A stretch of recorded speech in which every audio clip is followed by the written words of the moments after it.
नमस्कार, जय जोहार।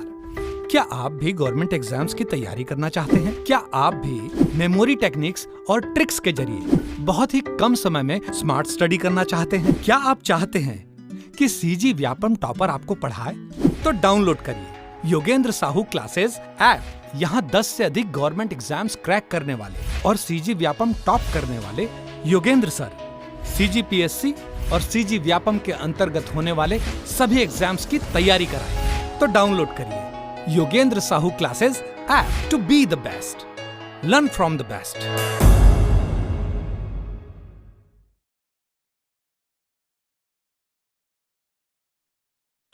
नमस्कार दोस्तों, स्वागत है आपका योगेंद्र से ऑनलाइन क्लासेस में।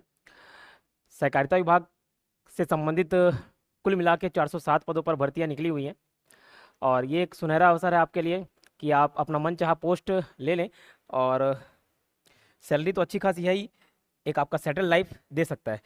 फिलहाल ये वीडियो लाने का उद्देश्य है, आपको मालूम होगा कि दोनों टाइप के पेपर में 407 पद अगर हैं तो उसमें 398 पोस्ट और एक 9 पोस्ट, 100 क्वेश्चन होना है। ये भाग 1 और भाग 2 में बटा हुआ है और ये 1, 2 और 3 में बटा हुआ है। इसमें आपका कुछ पोस्ट के लिए इंटरव्यू भी है, इसमें सिंगल डे एग्ज़ाम है आपके लिए, इसमें इंटरव्यू नहीं है, ठीक है। और आपको ये भी मालूम होगा कि चूँकि मैंने बता चुका पहले बहुत सारे वीडियोस में 50% लाना आपके लिए कंपलसरी है और वो क्वालिफाइंग नेचर नहीं है। 50% या उससे ज़्यादा लाना है, मतलब 50% कम से कम तो आपको लाना ही है। मार्क्स जुड़ेगा, ऐसा नहीं कि नहीं जुड़ेगा, 50% इसमें लाना जरूरी है, जैसे हॉस्टल वार्डन के एग्जाम में होता है, ठीक है। तो इस पार्ट को भी हम अनदेखा नहीं कर सकते। सहकारिता विभाग से संबंधित जो अधिनियम है और बैंकिंग संबंधी अधिनियम है उससे रिलेटेड तो वीडियोस यूट्यूब पे रेगुलर बेसिस पे डल रहे हैं। 2 वीडियोस अपलोड हो चुके हैं अभी जब मैं ये वीडियो रिकॉर्ड कर रहा हूँ। और साथ ही साथ जो छत्तीसगढ़ सामान्य अध्ययन है, छत्तीसगढ़ी भाषा है, भारतीय सामान्य अध्ययन है, भारतीय ज्ञान मतलब उसमें history, geography, economics, politics, science, ये सारे टॉपिक्स, इंग्लिश, हिंदी, ये सभी सब्जेक्ट्स के वीडियोज़ हमने सोचा है कि हमारे क्लासेस द्वारा आपको प्रदान की जाएंगी और इसी का ये शुभारंभ है। तो चाहे वो छत्तीसगढ़ जीके हो, चाहे इंडियन जीके हो, और इंडियन जीके में भी बहुत सारे टॉपिक्स होते हैं। हिस्ट्री हो गए, पॉलिटी हो गया, पॉलिटी मतलब कॉन्स्टिट्यूशन समझ लीजिए, ज्योग्राफी हो गया और इकोनॉमिक्स हो गए, साइंस हो गया, करंट अफेयर, ये सारे पोर्शन, ठीक है। साथ ही साथ हिंदी और इंग्लिश के भी वीडियोस, तो हम ये सारे सब्जेक्ट्स के वीडियोस भी लाएंगे और जो भी इंपॉर्टेंट पार्ट होगा ना, इंपॉर्टेंट टॉपिक, उनको हम पहले कवर करेंगे। जैसे सिलेबस में दिया है वो तो इंपॉर्टेंट होता ही है, जरूरी नहीं कि जो सिलेबस में नहीं दिया है वो नहीं पूछे। तो हम दोनों का कॉम्बिनेशन देखेंगे, जो आमतौर पे छत्तीसगढ़ जीके के लिए इंपॉर्टेंट होता है, जो हिस्ट्री के लिए इंपॉर्टेंट होता है, वो सबको कवर करेंगे और साथ ही साथ जो सिलेबस दिया हुआ है उस पर भी हम चर्चा करेंगे। तो ये लाइन से वीडियोज़ आपको मिलेंगे। अभी ये इंट्रोडक्टरी पार्ट है, इसमें मैं आगे चल के वीडियोज़ मर्ज कर दूंगा। वो कौन से वीडियोज़ रहेंगे? जो मैं ऑफलाइन क्लासेस लेता हूँ और जो टॉपिक मुझे इंपॉर्टेंट लगे वो सारे वीडियोज़ मैं रिकॉर्ड किया हुआ हूँ अभी हाल फिलहाल में ही, और वही वीडियो को मैं मर्ज करके आपको प्रोवाइड कराऊंगा, ठीक है। तो ये लाइन से 1 घंटे 2 घंटे की क्लास डेली रहेगी आपकी, हर सब्जेक्ट के आपको वीडियोस मिलेंगे।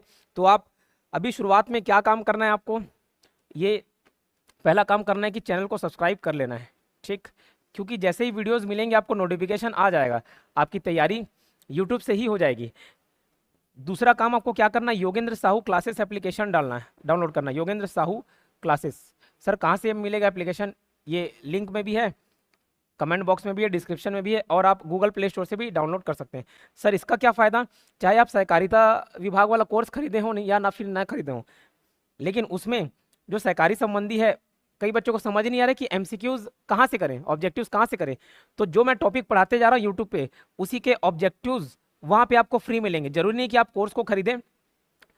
उस फोल्डर में जाइएगा, टेस्ट को मैंने ओपन कर दिया हुआ है, ठीक, मतलब अभी टेस्ट रेडी हो रहे हैं। हो सकता है आप तो वीडियोस पहुंचे उस टाइम टेस्ट अपलोड ना हुआ हो, लेकिन आप एप्लीकेशन डाउनलोड करके रखिएगा और सहकारिता विभाग संबंधी जो भी टॉपिक्स हैं उसके हम एमसीक्यूज तैयार करके वहाँ पे आपको प्रोवाइड कराएंगे। टेस्ट सीरीज रहेगा तो आपके लिए काफ़ी लाभदायक सिद्ध होगा, क्योंकि बच्चों को समझ ही नहीं आ रहा है कि इसमें ऑब्जेक्टिव क्वेश्चन कैसे पूछे जाएंगे। सब्सक्राइब करना है योगेंद्र साहू क्लासेस, आपको एप्लीकेशन डाउनलोड करना है।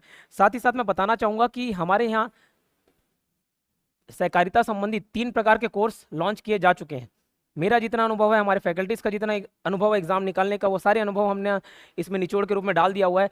तो एक सहकारिता संबंधी फुल कोर्स है, सहकारिता विभाग से रिलेटेड फुल कोर्स है, जिसकी कीमत 3,000 रुपये, फीस 3,000 है। बट शुरू के कुछ बच्चों के लिए, शुरुआत के मैंने पहले 100 बच्चे रखे थे, बट 100 बच्चे एक ही दिन में हो गए। अब शुरुआत के 200 बच्चों के लिए हमने ये फीस मात्र 1499 रखी हुई है। तो आप 3000 में अगर नहीं लेना चाहते तो जल्द से जल्द इस कोर्स को परचेस कर सकते हैं। कोर्स से रिलेटेड कोई भी इंक्वायरी होने पर, कोई भी समस्या आने पर इस नंबर पर आप कांटेक्ट कर सकते हैं 8770123687। अगर मैं नहीं उठाऊंगा कॉल तो मेरे कोई ना कोई असिस्टेंट आपको 24 आवर्स असिस्ट कर सकते हैं। 24 आवर कहने का मतलब है कि एकदम रात बिकाल में आपको कॉल नहीं करना है, ठीक है, 9-10 बजे के बाद। बाकी आप मिस कॉल करके छोड़ सकते हैं, अगले दिन आपको कॉल कर लिया जाएगा अगर रात हो गई तो, या फिर व्हाट्सएप एनी टाइम कर सकते हैं। तो सहकारिता से रिलेटेड फुल जो कोर्स है वो 3000 में अवेलेबल है। बट मैंने बोला शुरू के 200 स्टूडेंट जो कि 100 तो हो ही गए हैं, उनके लिए ये फीस मात्र 1499 रखी गई है। इसमें आपको इधर उधर और कहीं भी कुछ भी देखने की जरूरत नहीं है, कोई किताब ढूंढने की जरूरत नहीं, कोई वीडियोस देखने की जरूरत नहीं, जो यहाँ पे है वो काफ़ी है। इतना पढ़ लेंगे आपका सिलेक्शन निश्चित है, ठीक है, बट पढ़ना जरूरी है। उसके अलावा कोई बच्चा चाहता है कि सर नहीं मैं अलग कोर्स खरीदा हुआ हूँ पहले से, या फिर मैं मेरी तैयारी पहले से है, मैं सिर्फ जो एक्स्ट्रा सहकारिता वाला पार्ट है, सहकारिता अधिनियम और बैंकिंग अधिनियम से संबंधित पार्ट है, सिर्फ मैं वही देखना चाह रहा हूँ, तो उसकी फीस 1000 रुपये है। लेकिन वो भी हमने शुरू के 200 बच्चों के लिए 699 रखी हुई है, मतलब लगभग 700 रुपये। इसमें आपका ये पूरा अधिनियम और बैंकिंग संबंधी पार्ट कवर हो जाएगा, एक एक टॉपिक हम कवर कराएंगे। और यकीन मानिए जितना दूसरे को नहीं बनेगा उससे ज़्यादा आपको बन जाएगा अगर ये वाला टॉपिक पढ़ लेते हैं। तो केवल और केवल 699 में फीस अवेलेबल है। कॉन्टैक्ट नंबर दिया हुआ है, यहाँ से आप कॉन्टैक्ट कर सकते हैं। और साथ ही साथ टेस्ट सीरीज भी अवेलेबल है, और ये test series total 13 test available है इसमें, ठीक है। 13 टेस्ट में 5 टेस्ट आपको फुल लेंथ मिलेंगे और बाकी सब्जेक्ट वाइज मिलेंगे जो उसमें सिलेबस दिए हुए हैं, जैसे छत्तीसगढ़ दिया हुआ है, छत्तीसगढ़ी भाषा दिया हुआ है, कंप्यूटर दिया हुआ है, इंडियन जीके दिया हुआ है, मैथ्स रीजनिंग दिया हुआ है। तो वो सारी चीज़ हम लोगों ने उसमें इंक्लूड किए हुए हैं। 50-50 क्वेश्चन सब्जेक्ट वाइज रहेंगे और 5 फुल लेंथ टेस्ट रहेगा। फुल लेंथ टेस्ट मतलब जैसा एग्जाम में आना है वैसा, 398 पोस्ट वालों लोग के लिए और 2 फुल लेंथ टेस्ट जो 9 पद हैं उसके लिए। बाकी आप सारे दिला सकते हैं क्योंकि सिलेबस तो सेम है, ठीक है। तो चलिए बिना देर किए आप पढ़ाई स्टार्ट करते हैं। अब प्राचीन इतिहास में आमतौर पे टॉपिक अगर क्रोनोलॉजिकल ऑर्डर में देखोगे तो आदि मानव वाला काल, प्रागैतिहासिक काल, वैदिक काल, सिंधु घाटी सभ्यता, जैन, बौद्ध, यहाँ से स्टार्ट करते हैं, ठीक। तो मैं एकदम वो बाबा जमाने वाला से स्टार्ट नहीं कर रहा हूँ। जो इंपॉर्टेंट है वो टॉपिक को पहले कवर करा रहा हूँ। कवर सब कराऊंगा जो इंपॉर्टेंट है, जहाँ से क्वेश्चंस बनते हैं, ठीक।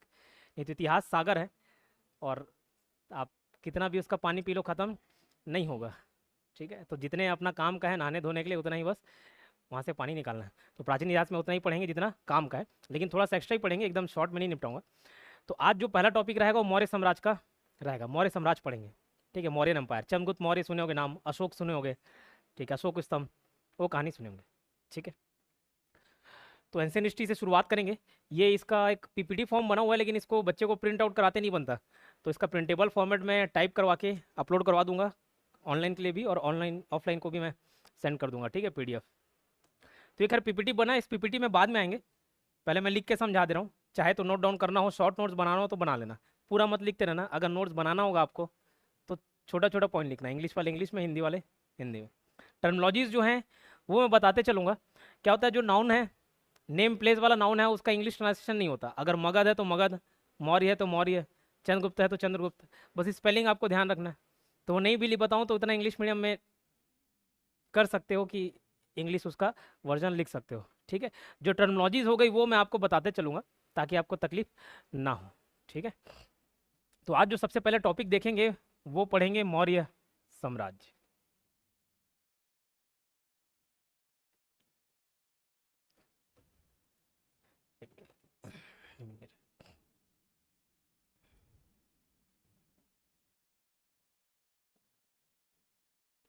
ठीक है, तो हेडिंग डाल सकते हो, मौर्य साम्राज्य, मौर्यन अंपायर।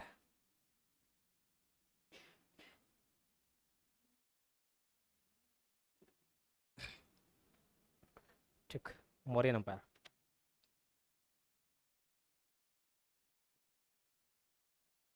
एक और मतलब होता है साम्राज्य का किंगडम, लेकिन अंग्रेजी में किंगडम और अंपायर में किंगडम थोड़ा सा छोटा रूप हो जाता है, एम्पायर थोड़ा सा बड़ा रूप हो जाता है, ठीक है। अब देखो, इस कहानी को समझने के लिए आज से 2500 साल पहले जाना पड़ेगा। 2500 साल पहले मतलब 500-600 बीसी, ठीक है, बीसी एडी नहीं, 500-600 बीसी। तो आज जैसे हम लोग भारत देश जान रहे हैं वैसे ही उस टाइम भारतवर्ष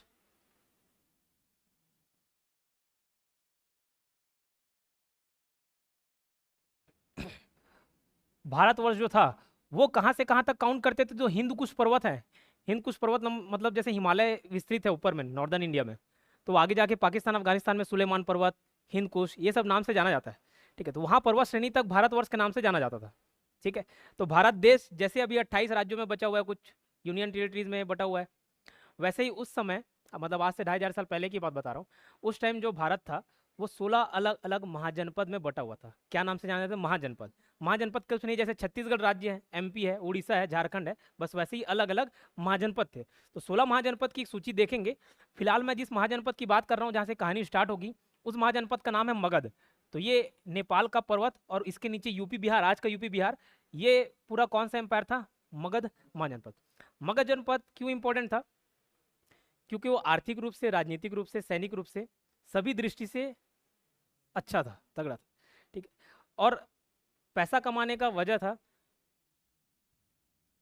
उसकी भौगोलिक स्थिति, ज्योग्राफिकल लोकेशन। यहाँ से आपको मालूम होगा गंगा नदी, ज्योग्राफी में जो पढ़े होंगे, गंगा नदी उधरी बहती है, यमुना उधरी बहती है यूपी बिहार तरफ, टोन्स हो गया, सोन हो गया, सारी नदियाँ जाके यहाँ मिलती हैं। ठीक है, तो ये पानी का ठीक ठाक इधर जमाव रहता था, फ्लो रहता था। तो ये यहाँ के जो लैंड थे काफ़ी ज़्यादा क्या थे? फर्टाइल थे। ठीक, काफ़ी ज़्यादा उपजाऊ थे। तो मगध राज्य, जैसे मेंस वगैरह में क्वेश्चन पूछते भी कि मगध राज्य इतना पावरफुल क्यों था, तो सबसे पहला कारण क्या था? यहाँ नदियाँ थी, ज्योग्राफिकल लोकेशन, नदियाँ थी, मतलब वहाँ उपज अच्छा था, जमीन अच्छा था, पैदावार अच्छा होता था, मतलब राज्य मजबूत था। पैसे से अगर कोई चीज़ मजबूत है तो मतलब हर तरीके से मजबूत है। ठीक, तो आर्थिक रूप से काफ़ी ज़्यादा क्या था? ये मजबूत था। ठीक, और क्या है? फॉरेस्ट थे यहाँ पे, जंगल थे, तो एक भी नेचुरल रिसोर्स का काम करता है वो। ठीक है, तो ये सारे कारण उसको क्या आर्थिक रूप से काफी ज्यादा मजबूत बनाते थे। तो 16 महाजनपद में एक महाजनपद, क्या नाम बताया? महाजनपद। कौन सा महाजनपद? मगध महाजनपद। महाजनपद को महाजनपद ही बोलते हैं, महा। तो 16 महाजनपद में एक महाजनपद जिसका क्या नाम था? मगध, आज का यूपी बिहार झारखंड वाला एरिया। ठीक है, 16 महाजनपद में एक महाजनपद कौन सा? मगध। उसका जो राजधानी है, कैपिटल है, वो चेंज होते रहता था, कभी पाटलिपुत्र, कभी कुछ कभी कुछ, तो ज्यादातर उसका राजधानी क्या रहा? पाटलिपुत्र रहा। ठीक है, मगध उसकी राजधानी क्या? पाटलिपुत्र, ज्यादातर केस में। ठीक है, इस मगध महाजनपद में 7 अलग अलग राजवंशों ने शासन किया। ठीक है, कौन से राजवंश? 7 अलग अलग राजवंश, 7 डायनेस्टीज ने रूल किया। 7 अलग अलग डायनेस्टीज। डायनेस्टी साम्राज्य मतलब जैसे मैं साहू हूँ, साहू साम्राज्य, वर्मा आया, वर्मा साम्राज्य, पटेल आया, पटेल साम्राज्य, देवांगन, देवांगन साम्राज्य, ऐसे करके टोटल 7 राजवंशों ने, 7 डायनेस्टीज ने वहाँ पे रूल किया। किसमें? मगध साम्राज्य में। कहाँ से जानकारी मिलता है? तो ऐतिहासिक जो प्रमाणिक ग्रंथ है वहाँ से, और लूसेंट से। ठीक है, हम तो लूसेंट से जानकारी ले रहे हैं ना, तो प्रमाणिक ग्रंथ से लूसेंट आप दिए और लूसेंट से मैं बता रहा हूँ। तो ऐसे ऐतिहासिक जो ग्रंथ हैं, ठीक है, हिस्टोरिकल जो सोर्सेज हैं, वो बताते हैं कि जो 7 इंपॉर्टेंट किंगडम्स थे वो यहाँ पे रूल किए। कौन कौन सा? तो हर्यक वंश, वंश मतलब डायनेस्टी, हर्यक वंश जो पहला था, हर्यक। सर इसको लाइन से क्रमानुसार याद करना है क्या? हाँ, कभी कभार जमाने पूछता है। ठीक है, कि राजवंशों को शासन के अनुसार क्रमानुसार जमाइए। ठीक है, तो क्रमानुसार कब जमाओगे? जब मालूम रहेगा आपको। ठीक, तो रूलिंग पीरियड याद नहीं कर रखना है, बस ऊपर से नीचे रखना। सबसे पहला कौन सा? हर्यक वंश। क्या पढ़ रहे हैं? मौर्य साम्राज्य पढ़ रहे हैं। मौर्य साम्राज्य में मगध को आपको बता रहा हूँ, मगध का उत्कर्ष टॉपिक बता रहा हूँ, वहां से मैं मौर्य साम्राज्य तक खींचूंगा कहानी का। और मगध 16 महाजनपद में एक महाजनपद था और सबसे ज्यादा पावरफुल था। क्यों था? आर्थिक रूप से मजबूत था। और आर्थिक रूप से क्यों मजबूत था वो मैंने बता दिया। ठीक है, उस मगध महाजनपद में 7 इंपॉर्टेंट किंगडम ने रूल किया है, 7 डायनेस्टीज बोल सकते हो, 7 डायनेस्टीज ने रूल किया। उस 7 डायनेस्टी को लाइन से देख रहे हैं, कौन कौन सा? सबसे पहले कौन सा? हर्यक वंश। फिर दूसरा मिलेगा आपको शिशुनाग वंश। और ये सारे जो जो कहानी के पात्र रहेंगे सभी को कवर करेंगे, सब्र रखना है। लेकिन शुरुआत मैंने बोला मौर्य साम्राज्य से मैं कर रहा हूँ, शिशुनाग वंश। ठीक है, उसके बाद आता है नंद वंश। नंद वंश को खत्म करके, समाप्त करके, मौर्य साम्राज्य की नींव रखी जाती है, मौर्यन एम्पायर, मौर्य साम्राज्य या मौर्य वंश। ठीक, उसके बाद आपका आता है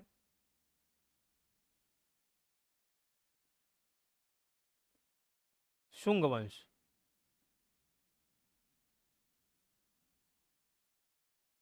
फिर आएगा आपका कण्व वंश।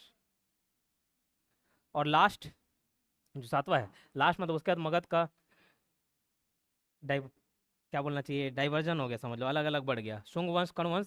फिर आंध्र सातवाहन वंश। और उसको कभी कभार आंध्र नहीं जोड़ते, खाली सातवाहन वंश भी बोलते हैं, तो एक ही मतलब है, सात वाहन वंश। ठीक है, ये लाइन से आपको क्रमानुसार इसको याद रखना है। हर्यक वंश, शिशुनाग वंश, नंद वंश, मौर्य वंश, शुंग वंश, कर्ण वंश और सातवाहन वंश। ठीक है, इंपॉर्टेंट है, याद रखने का तरीका, एक शायरी याद रख लेना, हसीना माथे पे सू की ना। ठीक है, बोलोगे ये कैसा शायरी है, यही अच्छा शायरी है। ठीक है, हसीना, ह से हर्यक वंश, सी से शिशुनाग वंश, न से नंद वंश। हसीना हो गई, किस पे सू की, माथे पे, माँ से और कुछ मत जोड़ दे। ठीक है, हसीना हर्यक वंश, शिशुनाग वंश, न से नंद वंश, माथे से आगना मौर्य वंश, सु से आगना शुंग वंश, की से कर्ण वंश और ना से सातवाहन। सर कैसे, ये ना सातवाहन, और कुछ जुड़ नहीं रहा था तो यही ठीक लगा। ठीक है, तो हसीना माथे पे सू की ना, मतलब हसीना समझ लो बच्ची है कोई, तो बच्चे लोग कैसे उठाते हो नहीं पाके, और सू कर दी समझ लो, सुसु कर दी। ठीक है, तो वैसे कुछ रिलेट कर सकते हो। हसीना हर्यक वंश, शिशुनाग वंश, नंद वंश, माथे से मौर्य वंश याद रखना, और उसके बाद सु से शुंग वंश, कर्ण वंश और सातवाहन वंश। ये शुरुआत में बस याद रखने के लिए काम आता है, बाकी इसके बाद ये कोड आपको उतनी ज़रूरत नहीं पड़ती, मतलब सारे कहानिक पात्र देखोगे, अंदर पढ़ोगे डिटेल, तो ऐसे ही याद रह जाएगा बिना किसी ट्रिक के, बिना किसी निमोनिक कोड के। इसमें ये जो नंद वंश है, ये नंद वंश का संस्थापक बोला जाता है महापद्म नंद को। किसको, महापद्म नंद। इसी के आगे एक और शासक आता है जिसका नाम रहता है धनानंद, धनानंद। बचपन में इसका नाम कुछ और रहता है, लेकिन बोला जाता है कि ये धन का इतना लोभी होता है कि इसका नाम ही क्या रख देते हैं, धनानंद।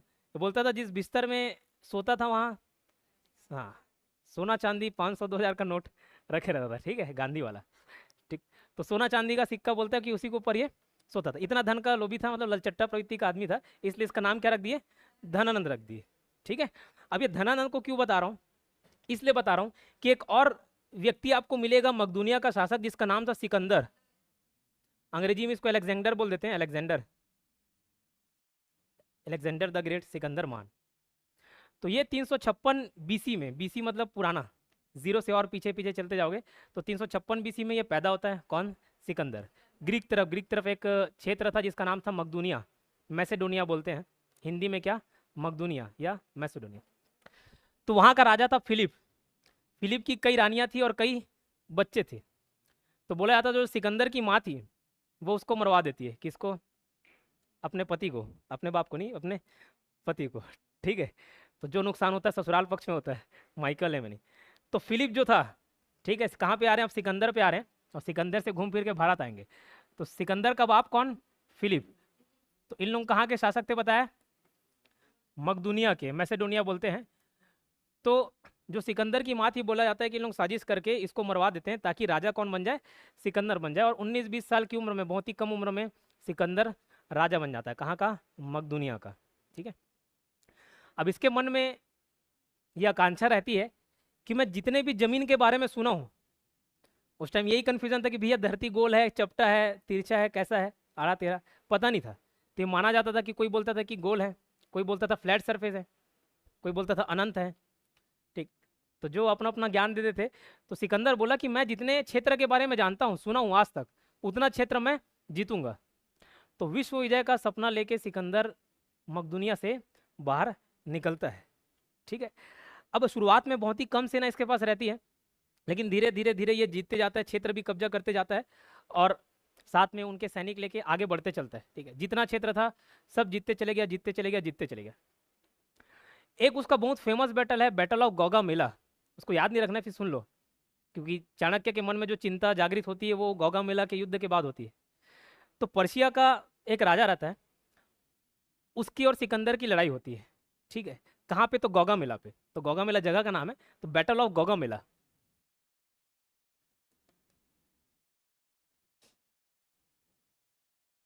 इसको याद नहीं रखना है ना लिखना है, बस सुन लेना, बैटल ऑफ का गौगामेला, गौगामेला का युद्ध। इसमें सिकंदर की सेना बोली जाती है, इतिहासकार बताते हैं कि केवल और केवल 50,000 की सेना थी, और जो पर्शियन का राजा था, पर्शिया, फारस, ईरान बोलो, उसके पास 2.5 लाख की सेना थी। तो 5 गुना सेना मतलब काफ़ी ज़्यादा होते हैं। ठीक है, तो ये सिकंदर के जीवन काल का प्रमुख युद्ध था बोल सकते हो। बाकी सब छुटमुट ऐसी मारपीट हाथापाई वाला था। बाकी जो फेमस लड़ाई था कौन सा, गौगामेला, उसमें 2.5 लाख की सेना थी। सिकंदर की जो सेना है वो पीछे हटने चालू हो गई थी, वो बोले कि नहीं भैया नहीं लड़ेंगे, इसमें तुमको सुसाइड करने का शौक होगा, मेरे को नहीं है, ठीक है। लेकिन सिकंदर बोला कि मेरे को बस एक पहर का समय देना, और अगर मैं नहीं जीत पाऊँ एक पहर में तो सब छोड़ छाड़ के भग जाना। इसके दो प्रमुख सेनापति थे, एक का नाम था सेल्यूकस निकेटर, सेल्यूकस निकेटर, अभी इसका भी कहानी अपने को जानना पड़ेगा, सेल्यूकस निकेटर, और दूसरे का नाम था निरियाकस। जब थल वाले क्षेत्र में लड़ाई होती थी ना, तो कमान ये संभालता था सेल्यूकस निकेटर, तो ये थल सेनापति था, ठीक है, लैंड कमांडर था, समझ लो, लैंड एरिया में जब फाइट होता था। जल वाले में पानी में डुबक डुबक के मारना किसी को, तो कौन आता था, निरियाकस, ठीक है। तो ये जल सेनापति था, कौन, निरियाकस।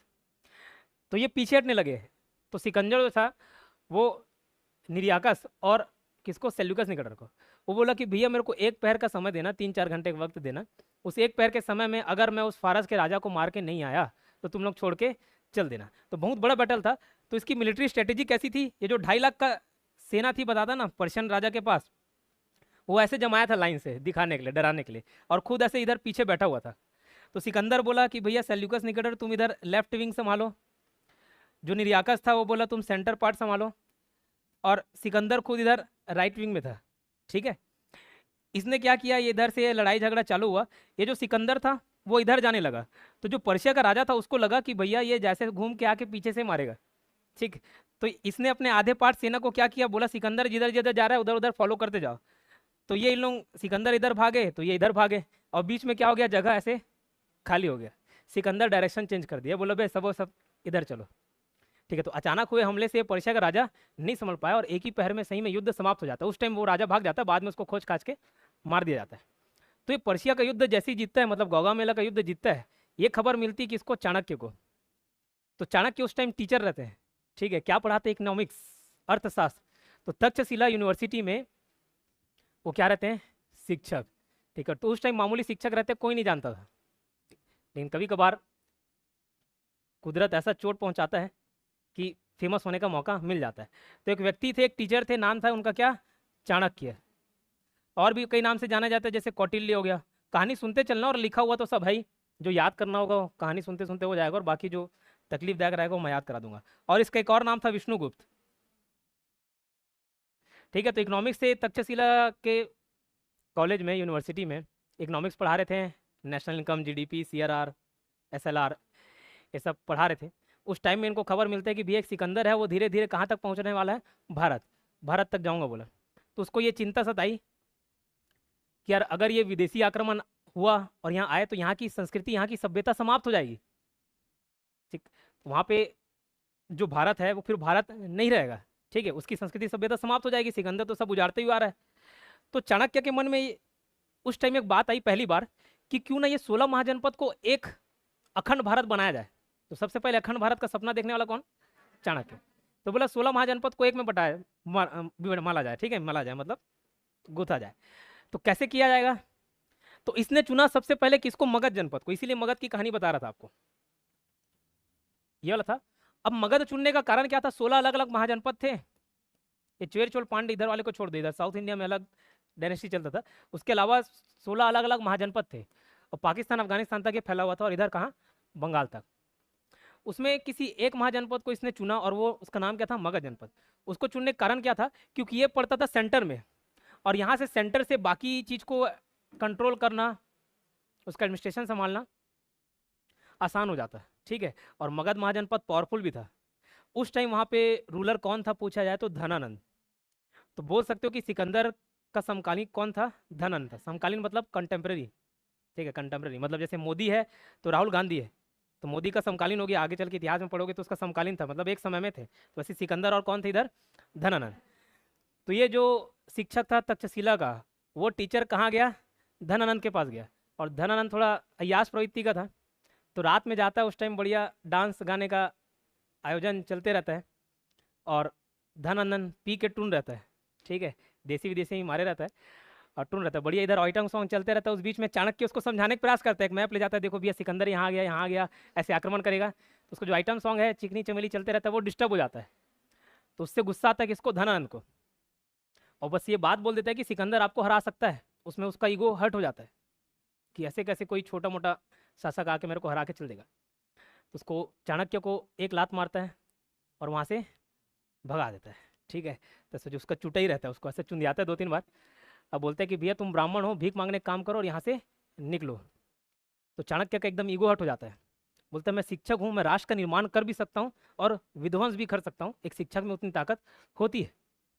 तो बोल दिया था कि या तो आज तुम मेरे को मार दो, अगर छोड़े तो लिख के दे रहा हूँ अपना चुटाई खोल दिया, तब तक नहीं बांधूंगा जब तक तुम्हारे खून से मैं शैम्पू नहीं करूँगा, बाल जब तक नहीं धोऊंगा तब तक मैं चुटाई वापस नहीं बांधूंगा। और बोला अगर मारना है तो आज मार दो, लेकिन अगर मैं जिंदा बच गया तो तुम्हारे मृत्यु का कारण मैं ही बनूंगा। तो उस टाइम वो हल्के में ले लेता है उसको, बोला ठीक है, ईगो हर्ट हुआ इसका, बोल रहा है बड़ा बड़ा बात कर रहा है, बोला ठीक है, तो भगा देता है उसको वहाँ से। ठीक, और वहाँ से फिर चाणक्य की खोज चालू होती है एक ऐसे सम्राट की जो पूरा 16 महाजनपद को एक में पिरो दे। ठीक है, और क्या बनाए, सम्राट बनाए, सम्राट बने। ठीक, तो उसी खोज में कई सारे व्यक्ति उसको मिलते हैं, चाणक्य को कई सारे बच्चे मिलते हैं। एक उसमें चंद्रगुप्त मौर्य, मलय केतु, दृष्टद्युम्न, बहुत सारे ऐसे नाम है जिसमें चंद्रगुप्त नाम फेमस होता है, क्यों लास्ट में सम्राट वही बनता है इसलिए। ठीक, तो चंद्रगुप्त मौर्य को और बाकी और भी बहुत सारे उसके शिष्य रहते हैं, उनको तैयार करते रहते हैं कि भैया हम किस पे आक्रमण करेंगे, मगध पे। कहानी बस सुनना, इसमें याद करने लायक कुछ नहीं है, बस कहानी सुन लेना और जो फैक्ट्स होगा वो मिलेगा आपको पीपीटी में। तो मगध साम्राज्य पर आक्रमण करने की तैयारी चालू होती है। ठीक है, तो शुरुआत में चाणक्य, चंद्रगुप्त मौर्य और बहुत सारे और जो शिष्य थे लड़ाई झगड़ा करते थे, सेना इकट्ठा कर लिए थे, लड़ाई झगड़ा करते थे, लेकिन हमेशा हारे ही। फिर एक बार चाणक्य को एक गलती उसकी समझ आ गई कि वो क्या गलती कर रहा है जिसकी वजह से हार रहा है। तो एक देखता है कि एक माँ अपने बच्चे को चमकाते रहती है। क्यों चमकाते रहती है, वो खिचड़ी खाते रहता है। ठीक है, खिचड़ी दोनों में खिचड़ी पकड़े रहता है, खाते रहता है, तो उसका हाथ जल जाता है। तो उसकी माँ चमकाते रहती, बोलती कि भैया जहाँ पे गर्म रहेगा तू बीचों बीच उंगली डाल रहा है, वहाँ पे तो जलेगा ही ना हाथ। तो कहाँ से कहा, साइड साइड से कहाँ, जैसे ठंडा हो गया। तो भोग खाते होगे 2-3 प्लेट या टिफिन में लेके जाते होगे, तो पहले साइड साइड का खाते हो नहीं जहाँ से ठंडा हो जाता है। तो बस चाणक्य को एक बात समझ आ गई कि मैं भी तो ये गलती कर रहा हूँ, जहाँ पे मगध साम्राज्य सेंटर पे पावर है, पावर सेंट्रलाइज्ड है, वहाँ पे मैं जाके हमला करता हूँ और मार खा खा के वापस आता हूँ। तो उसने क्या किया, उसके आसपास के क्षेत्र को पहले जीतना चालू किया, कोंटे कांटे को, और जो जो धनानंद से परेशान थे उनको अपने सेना में शामिल करना चालू किया। धीरे धीरे धीरे, अब उसकी बहुत लंबी चौड़ी कहानी थी, 11 साल लग गए उसको जीतते, 11-12 साल। उस दौरान धनानंद को क्या करता है, चंद्रगुप्त मौर्य मार देता है, और उसके खून से फिर शैम्पू करता है कौन, चाणक्य। ठीक है, और इस तरीके से सबको फिर लेटर भिजवाता है कि भैया ये मगध जनपद तो हरा दिया मैं, अब अगर तुम शामिल नहीं हुए तो अगला आक्रमण आपके ऊपर। तो ये 16 के 16 महाजनपद एक में मिल जाते हैं और अखंड भारत का उस टाइम निर्माण होता है। तो धनानंद का नाश करके, मतलब नंद वंश का नाश करके कौन सा वंश आता है, मौर्य साम्राज्य। अब ये मौर्य नाम कहाँ से पड़ता है, तो चंद्रगुप्त की माँ का जो नाम रहता है मूरा रहता है, क्या रहता है, मूरा। ठीक है, उसके पिताजी खत्म हो जा रहते हैं, उसकी माता उसको पाल पोस के बड़े की रहती है।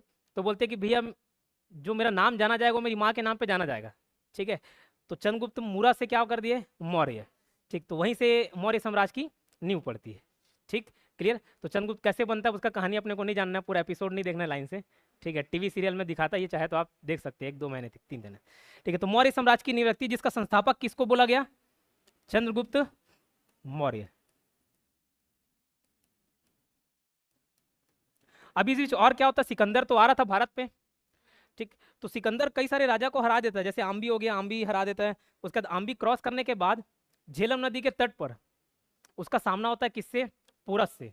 पोरस या फिर पुरु, वहाँ के यूनान के लोग, मतलब ग्रीक के लोग उसको पोरस बोलते थे, यहाँ के लोग पुरु बोलते थे। तो पोरस और सिकंदर का युद्ध होता है, कहाँ पे, झेलम नदी।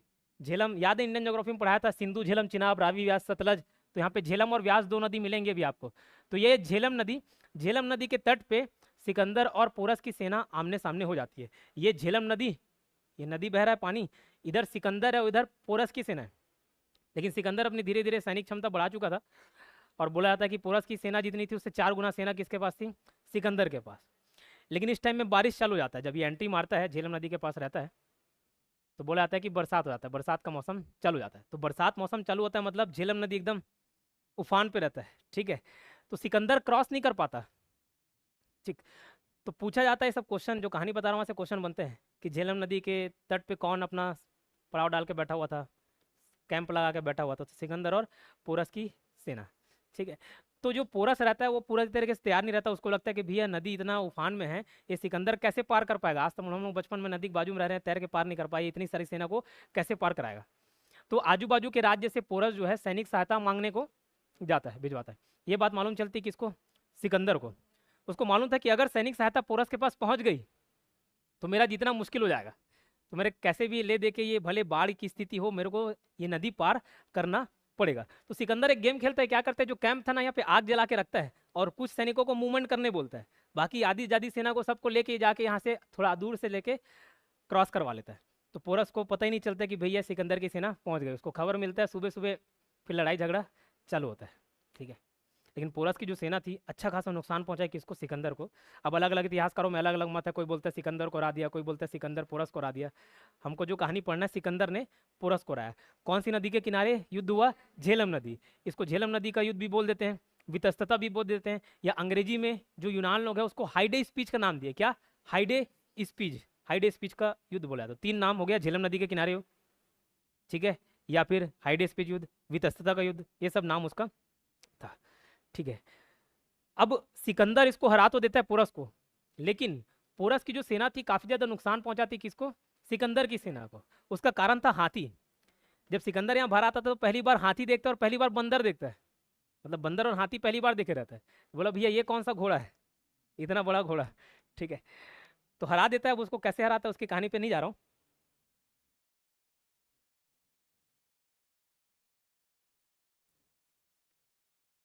कविता जी आपके सवालों का जवाब दूंगा थोड़ी लेट में। नुकसान पहुंचाते थे, इससे डर बढ़ जाता है कि इसके सिकंदर की सेना में कह रहे भैया छोटे मोटे 30-40 हजार सेना इतना नुकसान पहुंचा दी, तो व्यास नदी को पार करने के बाद हमको मगध साम्राज्य में एंट्री मारना पड़ेगा। और उस टाइम बोला जाता है कि 5 लाख की सेना थी किसके पास? मगध साम्राज्य के पास। मगध साम्राज्य मतलब धनानंद, धनानंद शासन कर रहा था, बताया था नहीं, सिकंदर का समकालीन था। ठीक, तो जो सिकंदर की सेना रहती है, एक तो 14 साल हो जा रहे थे उसको कहाँ घर से निकले, मतलब उन लोगों का भी वनवास हो जाता है 14 साल का। ठीक है, 13-14 साल हो जाता है, तो सबको घर की याद आती है, बीवी बाल बच्चे लोग की बहुत साल हो गए छोड़े। सिकंदर तो भैया जहाँ जा रहा है वहाँ शादी कर रहा है, हमारे पास तो कोई ऑप्शन नहीं है, हमको तो जो घर में है वहीं वापस जाना पड़ेगा। तो बीवी बच्चे की याद आते रहते, तो आधी जादी सेना भैया सरेंडर कर दी थी कि नहीं अब नहीं जाएंगे। और पोरस की सेना इतना नुकसान पहुंचा सकती थी कि 5 लाख की सेना से कैसे लड़ेंगे, तो सिकंदर को सरेंडर करना पड़ता है। सिकंदर बोलता है कि ठीक है वापस चलते हैं। तो 2 भाग में उसकी सेना बढ़ती है, एक आधा साम्राज्य आधा सेना सेल्यूकस निकेटर को सौंपता है और अपना दूसरे रास्ते से जाता है। रास्ते में जाता है बेबीलोन का, एक बेबीलोन नाम का जगह पड़ता है, ये वाला होटल का नाम नहीं, बेबीलोन नाम का जगह है। तो बेबीलोन में वो क्या कर जाता है, मर जाता है, उसकी मृत्यु जाती है। मात्र 33 साल की उम्र में सिकंदर की क्या हो जाती है? मृत्यु जाती है। ठीक है, तो भारत छोड़ के, मतलब भारत तक उसको मालूम था कि यहाँ तक क्षेत्र है, भारत छोड़ के लगभग जिस भी क्षेत्र में उसने कदम रखा लगभग सभी को क्या किया? जीत लिया। ठीक है, तो सिकंदर की उसके मृत्यु जाती है, ये बात मालूम चलता है कि इसको सेल्यूकस निकेटर को। तो पाकिस्तान अफगानिस्तान एरिया तक पहुंचे रहता है, तो वो बोलते हैं कि भैया ये तो भी इसका जीता हुआ क्षेत्र है, अब मर गया वापस जाऊंगा तो मेरे पूरा पूरा सेना भैया दुनिया के किसी न किसी वंशज को देना पड़ेगा, तो मैं क्या करता हूँ यहीं रुक जाता हूँ। तो वो अफगानिस्तान वाले एरिया पे कब्जा कर लेता है। ठीक है, काबुल कंधार उस तरफ अफगानिस्तान पाकिस्तान वाले एरिया पे। तो सेल्यूकस निकेटर कहाँ पे बैठ जाता है? पाकिस्तान अफगानिस्तान वाले एरिया में राज करना चालू कर जाता है। ठीक है, ये कहानी बता रहा हूँ क्योंकि आगे चल के चंद्रगुप्त मौर्य सेल्यूकस निकेटर से लड़ेगा। अब सिकंदर जब मरता है तो उसकी 3 इच्छाएं रहती हैं, पूछेगा तो नहीं लेकिन आपके जीवन में इसको अपनाना चाहिए, काम आएगा। तो जब ये मरता है, इसके मृत्यु के पीछे कई कहानी रहती है। जैसे कोई बोलते हैं कि चाणक्य इसको जहर खिलवा दिया था, स्लो पॉइजन दिलवा दिया। कोई बोलता है कि उसके आपसी रंजिश की वजह से कोई इसको मार दिया, कोई मलेरिया हो गया, डेंगू हो गया, और कुछ बीमारी हो गई अलग अलग। तो जब ये मरता है तो मरने से पहले ये 3 इच्छा रखता है, बोलते हैं कि भैया मरूं तो ये 3 इच्छा पूरी कर देना।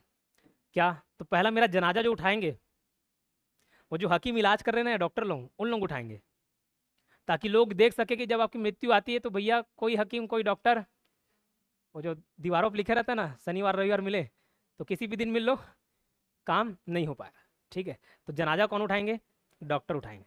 ठीक है, दूसरा, जितना धन संपत्ति रखा हूँ सबको रास्ते में बिछा देना, ताकि ये भी मालूम चले लोगों को कि जब मृत्यु आती है तो भैया धन दौलत काम नहीं आता।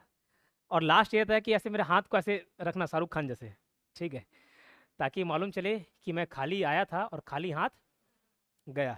ठीक है, तो ये बेबीलोन में इसकी मृत्यु जाती है, किसकी? सिकंदर की। ठीक है, इसमें जो फेमस डेट याद रखने, 356 ईस्वी, ये 356 बीसी में ये पैदा हुआ था। 326 बीसी में ये लड़ाई लड़ा। कौन सा लड़ाई लड़ा? जो पोरस के साथ हुआ था ना झेलम नदी के किनारे। कौन सा युद्ध? वितस्ता के अलग अलग नाम है। ठीक है, हाई डे स्पीच बोल लो तो वहाँ। और 323 ईस्वी में इसकी मृत्यु जाती है, 323 बीसी में। सर ये उल्टा कैसे चल रहा है, बीसी है मतलब जीरो से समझ लो ये माइनस है, ठीक है। तो 323 ईस्वी में इसकी क्या हो जाती है, मृत्यु हो जाती है। क्लियर, मृत्यु जाती तो मैंने बोला पाकिस्तान अफगानिस्तान में कौन साम्राज्य स्थापित कर लेता है, सेल्यूकस निकेटर। और उसका जो नाम रहता है सेल्यूसिड डायनेस्टी रहता है, क्या रहता है, सेल्यूसिड, अंग्रेजी टाइप का नाम लगेगा, नहीं याद रखना सेल्यूसिड, लेकिन सेल्यूकस निकेटर रहता है, वो अपने नाम से वंश चला लेता है, ठीक है। और इधर धनानंद को हरा के कौन फिर शासक बन जाता है, चंद्रगुप्त मौर्य, और अपना प्रधानमंत्री बनाता है किसको, चाणक्य को, ठीक है, चाणक्य को प्रधानमंत्री बनाता है। और 16 महाजनपद लगभग सभी इसके क्षेत्र में आते हैं, अंडर में आ जाते हैं, ठीक है।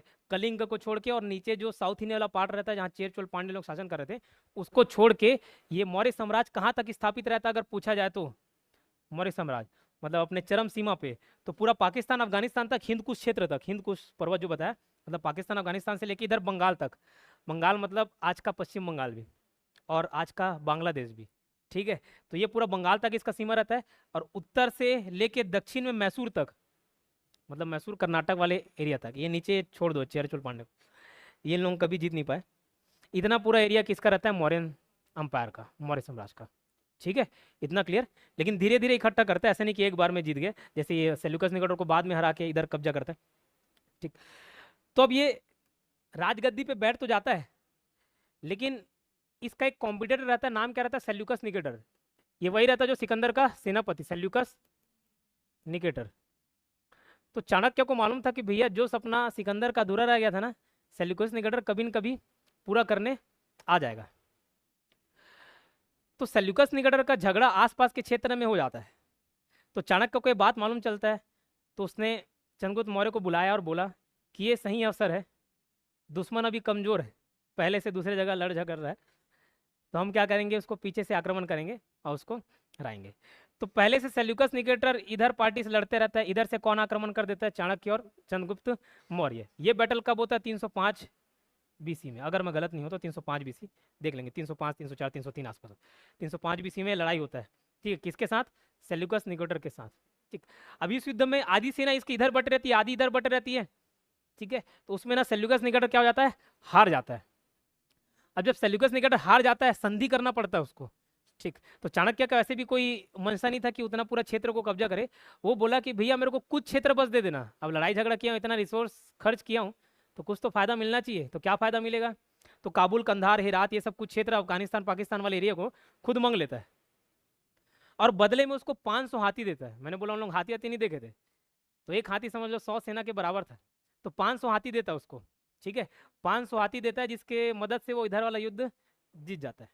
और अब मालूम था कि भैया आज हारा है, तो इस बेइज्जती का बदला कभी न कभी तो लेंगे, जब मौका मिलता है तब पलटवार करते हैं। तो उसके लिए पहले ज़माने में शादी स्थापित कर देते थे, मैत्री संबंध स्थापित हो जाता था उससे, शादी कर दी, अब ससुराल माई के संबंध हो गया, सगे संबंधी बन गए, तो कौन अपने बेटी के घर में आक्रमण करवाएगा, बेटी तो जा ही रही, गृह युद्ध तो हो गई, ठीक है, बाहर वाला युद्ध क्यों करे। तो सेल्यूकस निकेटर की एक बेटी रहती है, नाम रहता है उसका हेलेना या कार्नेलिया, दोनों नाम, ठीक है। टीवी सीरियल में हेलेना नाम मिल जाता है और लूसेंट में आपको कार्नेलिया मिलेगा, तो दोनों ले लो, हेलेना या कार्नेलिया। तो उससे शादी करवा देता किसका, चंद्रगुप्त मौर्य का। इधर चंद्रगुप्त मौर्य भी खुश और चाणक्य भी खुश, बोला ना भैया फॉरेनर आई पहली बार, ठीक है, विदेशी।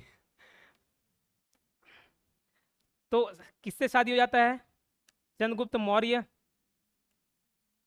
वेड्स हेलेना, ठीक। और दहेज में क्या देता है, वो 500 हाथी दे देता है, इसके मदद से मैंने बोला दूसरा युद्ध जीता। उस युद्ध से हमको कोई लेना देना है, भारतीय इतिहास पढ़ रहे हैं, वर्ल्ड हिस्ट्री पढ़ते तो देखते।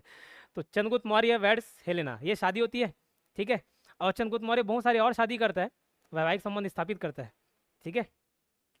उसमें एक रानी रहती है, उसका बच्चा होता है जिसका नाम रहता है बिंदुसार। कौन, ये चंद्रगुप्त मौर्य की कहानी बस इतना था, फैक्ट और बहुत सारे हैं, उसको मैं याद कराऊंगा, कहानी इतना ही था, ठीक। तो इससे भी शादी होता है, इससे बच्चे बच्चे होते हैं कि नहीं होते पता नहीं, लेकिन इतिहास में एक और व्यक्ति सुगंधा नाम रहता है उसका, सर सुगंधा। तो सुगंधा शादी होता है, उससे एक बच्चा पैदा होता है, क्या नाम रहता है उसका, बिंदुसार, ठीक है। तो बिंदुसार नाम उसका इसलिए पड़ जाता है, उसके माथे पे इतना बड़ा बिंदु था, और ये बोला जाता है कि ये जहर के कारण उसके माथे पे निशान पड़ गया। अब जहर कहाँ से आ गया? तो पहले के ज़माने में क्या होता था कि किसी भी खाने में जहर मिला के दे दिए। जैसे आपको भी बचपन में बोलते थे ना, भैया बाहर का मत खाना, कोई कुछ दे तो मत खाना, ठीक है, नहीं चॉकलेट बिस्किट के लालच में खा देते थे और किडनैप हो जा रहे हो। तो वैसे ही पहले कोई भी राजा महाराजा उसको खाना मिलाए, खाना में जहर दे के निपटा दिए। तो इसके बचाव के लिए ना चाणक्य क्या करता था, जब चंद्रगुप्त मौर्य छोटा था तभी से उसको थोड़ा थोड़ा जहर की मात्रा देता था खाने में, ताकि पहले से एंटीबॉडी डेवलप रहे। ठीक है, जो वैक्सीन बनता है वैसे ही बनता है ना, पहले से थोड़ा मात्रा जहर का डालते हैं तो एंटीबॉडी डेवलप हो जाता है। ऐसा कुछ साइंस तो ज़्यादा पढ़ा नहीं, लेकिन ऐसे कुछ बताते हैं डॉक्टर लोग। तो ये जहर उसके खाने में मिलते रहता था। उसके खाने का विशेष ध्यान कौन रखता था? चाणक्य। तो ये बात चंद्रगुप्त मौर्य को भी नहीं मालूम था कि मैं जहर खाता हूँ। ठीक है, तो एक दिन क्या हुआ, जब ये बिंदुसार की माँ मतलब सुगंधा प्रेग्नेंट थी, 7 दिन बचा था डिलीवरी होने को, तो वो चंद्रगुप्त मौर्य के कक्ष में पहुंच जाती है। तो उस टाइम चाणक्य नहीं रहते हैं, तो बोलती ये अच्छा अवसर है, कुछ तो प्यार दिखाओ, कभी तो हाथ से खाना खिलाओ। तो चंद्रगुप्त मौर्य क्या है, उसको प्यार से हाथ से खाना खिला दे, ले बेटा खा एक बार में सिर्फ उठ के। तो जैसी खाती है वैसी उसके मुंह से झाग निकलने लग जाता है। बोलते हैं कि जहर को वो नहीं पचा पाई, जहर था भी ये मालूम नहीं था उसको। तो उसी टाइम चाणक्य एंट्री मारते हैं और बोलते हैं कि उसको पेट काट के उसका बच्चे को बाहर निकाल लिया। जिंदा थी वो, उसी टाइम उसको पेट काट के बाहर निकाल लिया। जिंदा थी क्यों बता रहा हूँ, क्योंकि आगे चल के बिंदुसार इसीलिए भग देता है कि इसको चाणक्य का, तो चाणक्य भग जाता है छोड़ छाड़ के, प्रधानमंत्री पद छोड़ के। ठीक है, तो इस तरीके से इसकी माँ की मृत्यु हो जाती है और पैदा होता है कौन? बिंदुसार। अब बिंदुसार के बारे में बहुत ज़्यादा इतिहास में वर्णन नहीं मिलता, कहानी बस ये मिलता है कि इसकी 26 रानियाँ थी। कितनी थी? 26 रानी थी और 101 बेटे थे, बच्चे नहीं, बेटे, बेटी अलग। तो अगर इतिहास का सबसे मेहनती राजा पूछा जाए तो कौन? बिंदुसार। सबसे पहले शतक ठोकने वाला कौन? बिंदुसार। ठीक है, तो 101 बेटे थे, बेटियों का जिक्र नहीं मिलता। ज़्यादातर लड़ाई झगड़ा कौन कर रहे हैं? बेटे कर रहे हैं साम्राज्य के लिए। तो इसके कितने बेटे थे? 101। 101 में 99 अलग और 2 अलग। 2 अलग मतलब एक अशोक और एक वीटाशोक। अशोक बड़ा था, वीटाशोक छोटा था। इसकी माँ का नाम धर्मांगनी या धर्मा था। ठीक है, अलग अलग नाम मिलता है, उस नाम में नहीं जाना अपने को, उसकी बीवी लोग के नाम में नहीं जाना है, इसके बेटे लोग के नाम याद रख लेना। तो बहुत सारे बच्चे थे, उसमें से 101 बेटे थे। 101 क्यों बता रहा हूँ, अभी कहानी है इस आगे। 99 अलग और 2 अलग, ये 2 एक ही माँ की संतान थी। ठीक है, कौन? अशोक और वीटाशोक। तो बिंदुसार की कहानी बस उतनी रहती है। और उस दौरान चाणक्य क्या करता है, चाणक्य को ना कई सारे लोग चाणक्य से चिढ़ते थे। क्यों चिढ़ते थे? क्योंकि हर कोई उसी को पूछता था, प्रधानमंत्री था, अच्छा इंटेलिजेंट भी था, और बाकी लोगों की कोई सुनता ही नहीं था। तो चाणक्य से क्या करते थे? चिढ़ते थे। तो चंद्रगुप्त मौर्य तो एकदम परम भक्त था किसका? चाणक्य का। तो उसको तो भड़का नहीं पाए। तो जब बिंदुसार गद्दी पे बैठा तो उसको कुछ लोग भड़का दिए। ये बोल दिया कि तुम्हारी माँ की मृत्यु का कारण कौन है? चाणक्य है। ठीक है, कैसे? तो बोला कि जिंदा थी, उसको बचाया जा सकता था, लेकिन वो काट के तुमको निकाल लिया। तो बोले अच्छा, मेरी माँ का मृत्यु कारण तुम हो? तो उसको माँ बहन की गाली बकता है और भगा दे, निकल जाओ यहाँ से। तो चाणक्य का ईगो हट हो जाता है, बोलते मैं अपना पूरा जीवन समर्पित कर दिया इस साम्राज्य के लिए, वहाँ के लिए तुम लोग मेरे को भगा दिया गलत में। तो एक्सप्लेनेशन नहीं देता, वो चले जाता है कहाँ? श्रवणबेलगोला। श्रवणबेलगोला कहाँ? कर्नाटक में। तो वहाँ जैन धर्म में एक प्रथा है। क्या प्रथा है?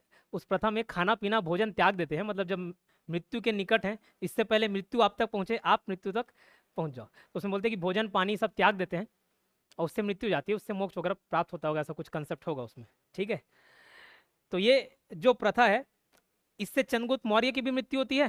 मतलब चंद्रगुप्त मौर्य लास्ट में सब तलवार वगैरह छोड़ देता है, वो बोलते हैं कि नहीं यार, मैं जैन धर्म अपना लेता हूँ, और जैन धर्म के तहत ऐसे मृत्यु को प्राप्त होता है।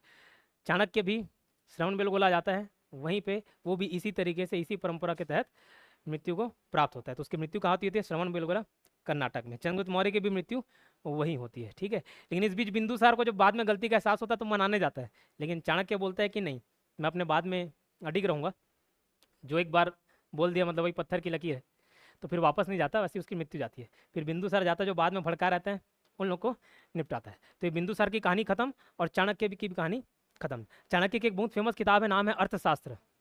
ठीक है, अर्थशास्त्र, ठीक है, इसको ध्यान रखना। तो मौर्य साम्राज्य के बारे में जानकारी मिलती है, इतना सब कहानी बता रहा हूँ, तो सब अर्थशास्त्र हो गया। बाहर के और विदेशी आए थे, मेगास्थी ने जाया था, इंडिका लिखा।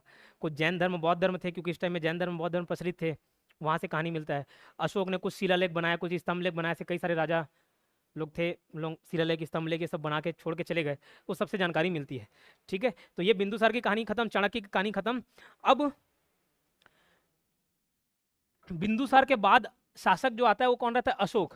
तो मौर्य साम्राज्य में बहुत सारे इंपॉर्टेंट शासक हैं, उसको याद रखना पड़ेगा आपको। सबसे पहले चंद्रगुप्त मौर्य। कौन? चंद्रगुप्त मौर्य। चंद्रगुप्त मौर्य। फिर बिंदुसार। कौन? बिंदुसार। फिर कौन है? अशोक। इसको मैं CBA करके याद कर लिया। ABC होता है नहीं, वैसे ये CBAD है। ABCD की जगह CBAD है। D से दशरथ मौर्य। उसके बाद संप्रति, फिर शालीशुक, संप्रति, शालीशुक, और भी बहुत सारे शासक हैं। एक सबसे लास्ट आता है बृहदत्त। बृहद्रथ।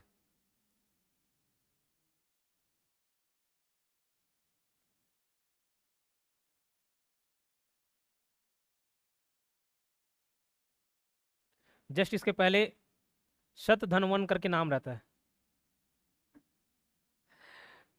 ठीक है, और देववर्मन, ये सारे शासक मिलेंगे। बीच में कहीं पे दशरथ की जगह एक और कुणाल नाम भी मिलता है। तो इतना सारा याद रखना क्या? नहीं। तो क्यों बताए? मेरे को याद था इसलिए बता दिया। लेकिन आपको किसके किसके बारे में पढ़ना है? शुरू के 3 के बारे में, चंद्रगुप्त मौर्य, बिंदुसार और अशोक, और लास्ट जो है ये बृहदत्त, इसके बारे में पढ़ना है।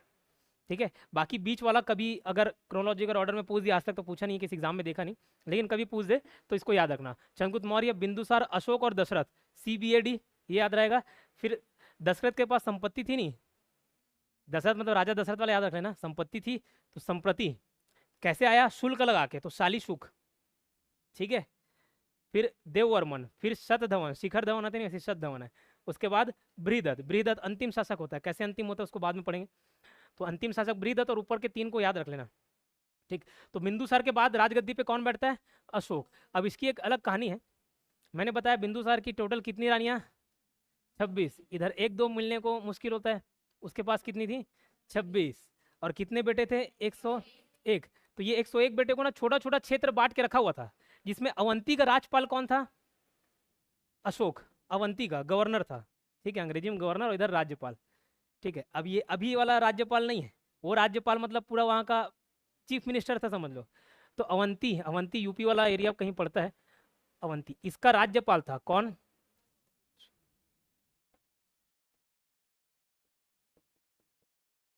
अभी जो अशोक था और इसका भाई था विटाशोक, इनका बाकी 99 भाई से नहीं पड़ता था। क्यों नहीं पड़ता था? क्योंकि इसको जो माता थी, ऐसा बोला जाता था कि वो जनजाति महिला थी। एक बार शिकार करने गया बिंदुसार, और महिला शिकार करके आ गया। ठीक है, उससे शादी कर लिया, उससे पुत्र उत्पन्न हुए अशोक और विटाशोक। तो इन लोग कुछ खास सुंदर नहीं दिखते थे, एकदम काला कलूटा बिरबिट करिया था। कौन? अशोक। ठीक है, तो इसको कालू कालू करके चिढ़ाते थे, किसको? अशोक को। तो इसका अपने बाकी भाइयों से नहीं जमा। ठीक है, तो एकदम खुन्नस खाते थे। सबसे बड़ा बेटा जो था, सबसे पहला बेटा और बड़ा बेटा, उसका नाम था सुसीम। क्या नाम था? सुसीम। तो एक बार क्या होता है, बिंदुसार जब राज्य संभाल रहा था, तब तक्षशिला में विद्रोह हो जाता है। तक्षशिला और आसपास के क्षेत्र में, तक्षशिला समझ गए, चाणक्य जहाँ शिक्षक था, तो तक्षशिला में विद्रोह हो जाता है। तो सबसे बड़े बेटे को पहले भेजता है, किसको? सुसीम को। तो सुसीम वहां से मार खा के वापस आता है। ठीक है, जैसे शुरू में होशियारी मारने के लिए, चल मैं देखा था कौन है, ऐसे बोल के चल देते हैं, और वहां से वापस मार खा के आया कौन? सुसीम। तो अशोक उस टाइम पहली बार हाईलाइट हुआ, बिंदुसार के नज़र में भी और बाकी भाइयों की नज़र में भी वो खटका। अशोक बोला कि एक बार मेरे को मौका दो तक्षशिला जाने का। बोला ठीक है, तो मौका दिया गया। पहले सुसीम को, फिर अशोक को। पूछता है वाला क्वेश्चन, पहले कौन गया बाद में कौन गया? तो पहले सुसीम गया, लेकिन वो विद्रोह को दबा नहीं पाया। बाद में कौन गया? अशोक गया। ठीक है, अशोक गया। तो अशोक क्या रणनीति अपनाया? उसको मालूम था विद्रोह कौन करता था, वहाँ की जनता, स्थानीय जनता कर दी, और वहाँ के जो छोटे मोटे जो शासक हैं, राजा के अंडर जो रहते हैं, उन लोग विद्रोह कर देते थे। तो ज़्यादातर विद्रोह को दबाने का प्रयास कैसे किया था? समझा बुझा के, बैठे बात रहे, क्या चाहिए आप बताओ, चलो ठीक है, ये चाहिए, लो ठीक। अशोक क्या किया? संदेश भिजवाया, जहाँ जहाँ है एक चिट्ठी भिजवाया।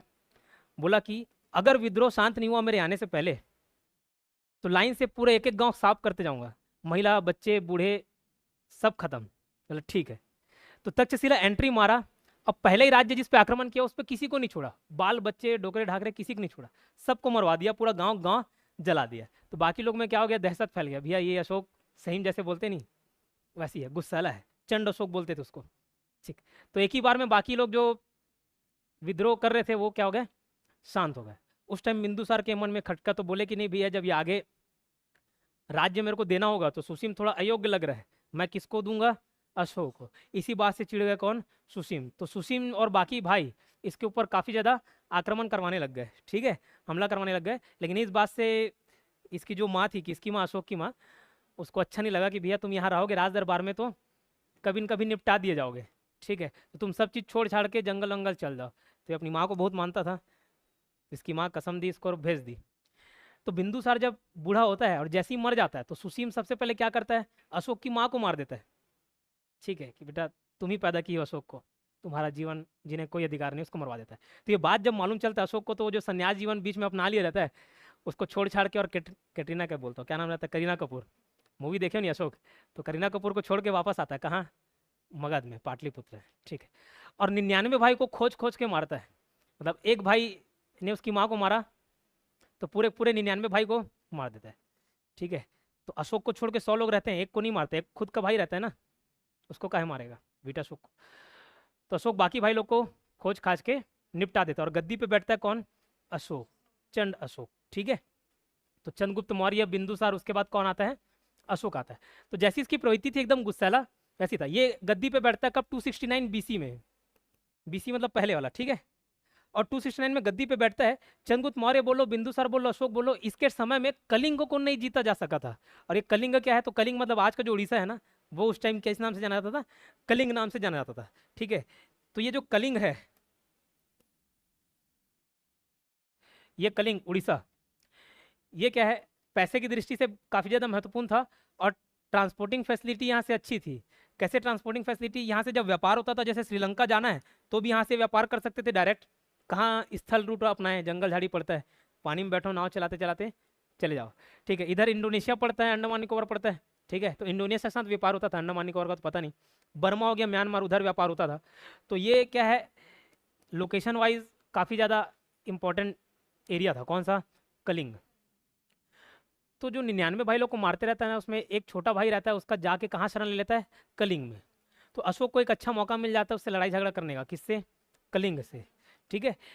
तो ये एक संदेश भिजवाता है किसको, कलिंग के राजा को, उस टाइम राजा कौन था नहीं मालूम, कलिंग के राजा को ये संदेश भिजवाता है कि मेरा जो भाई है उसको तुम लोग मेरे हवाले कर दो।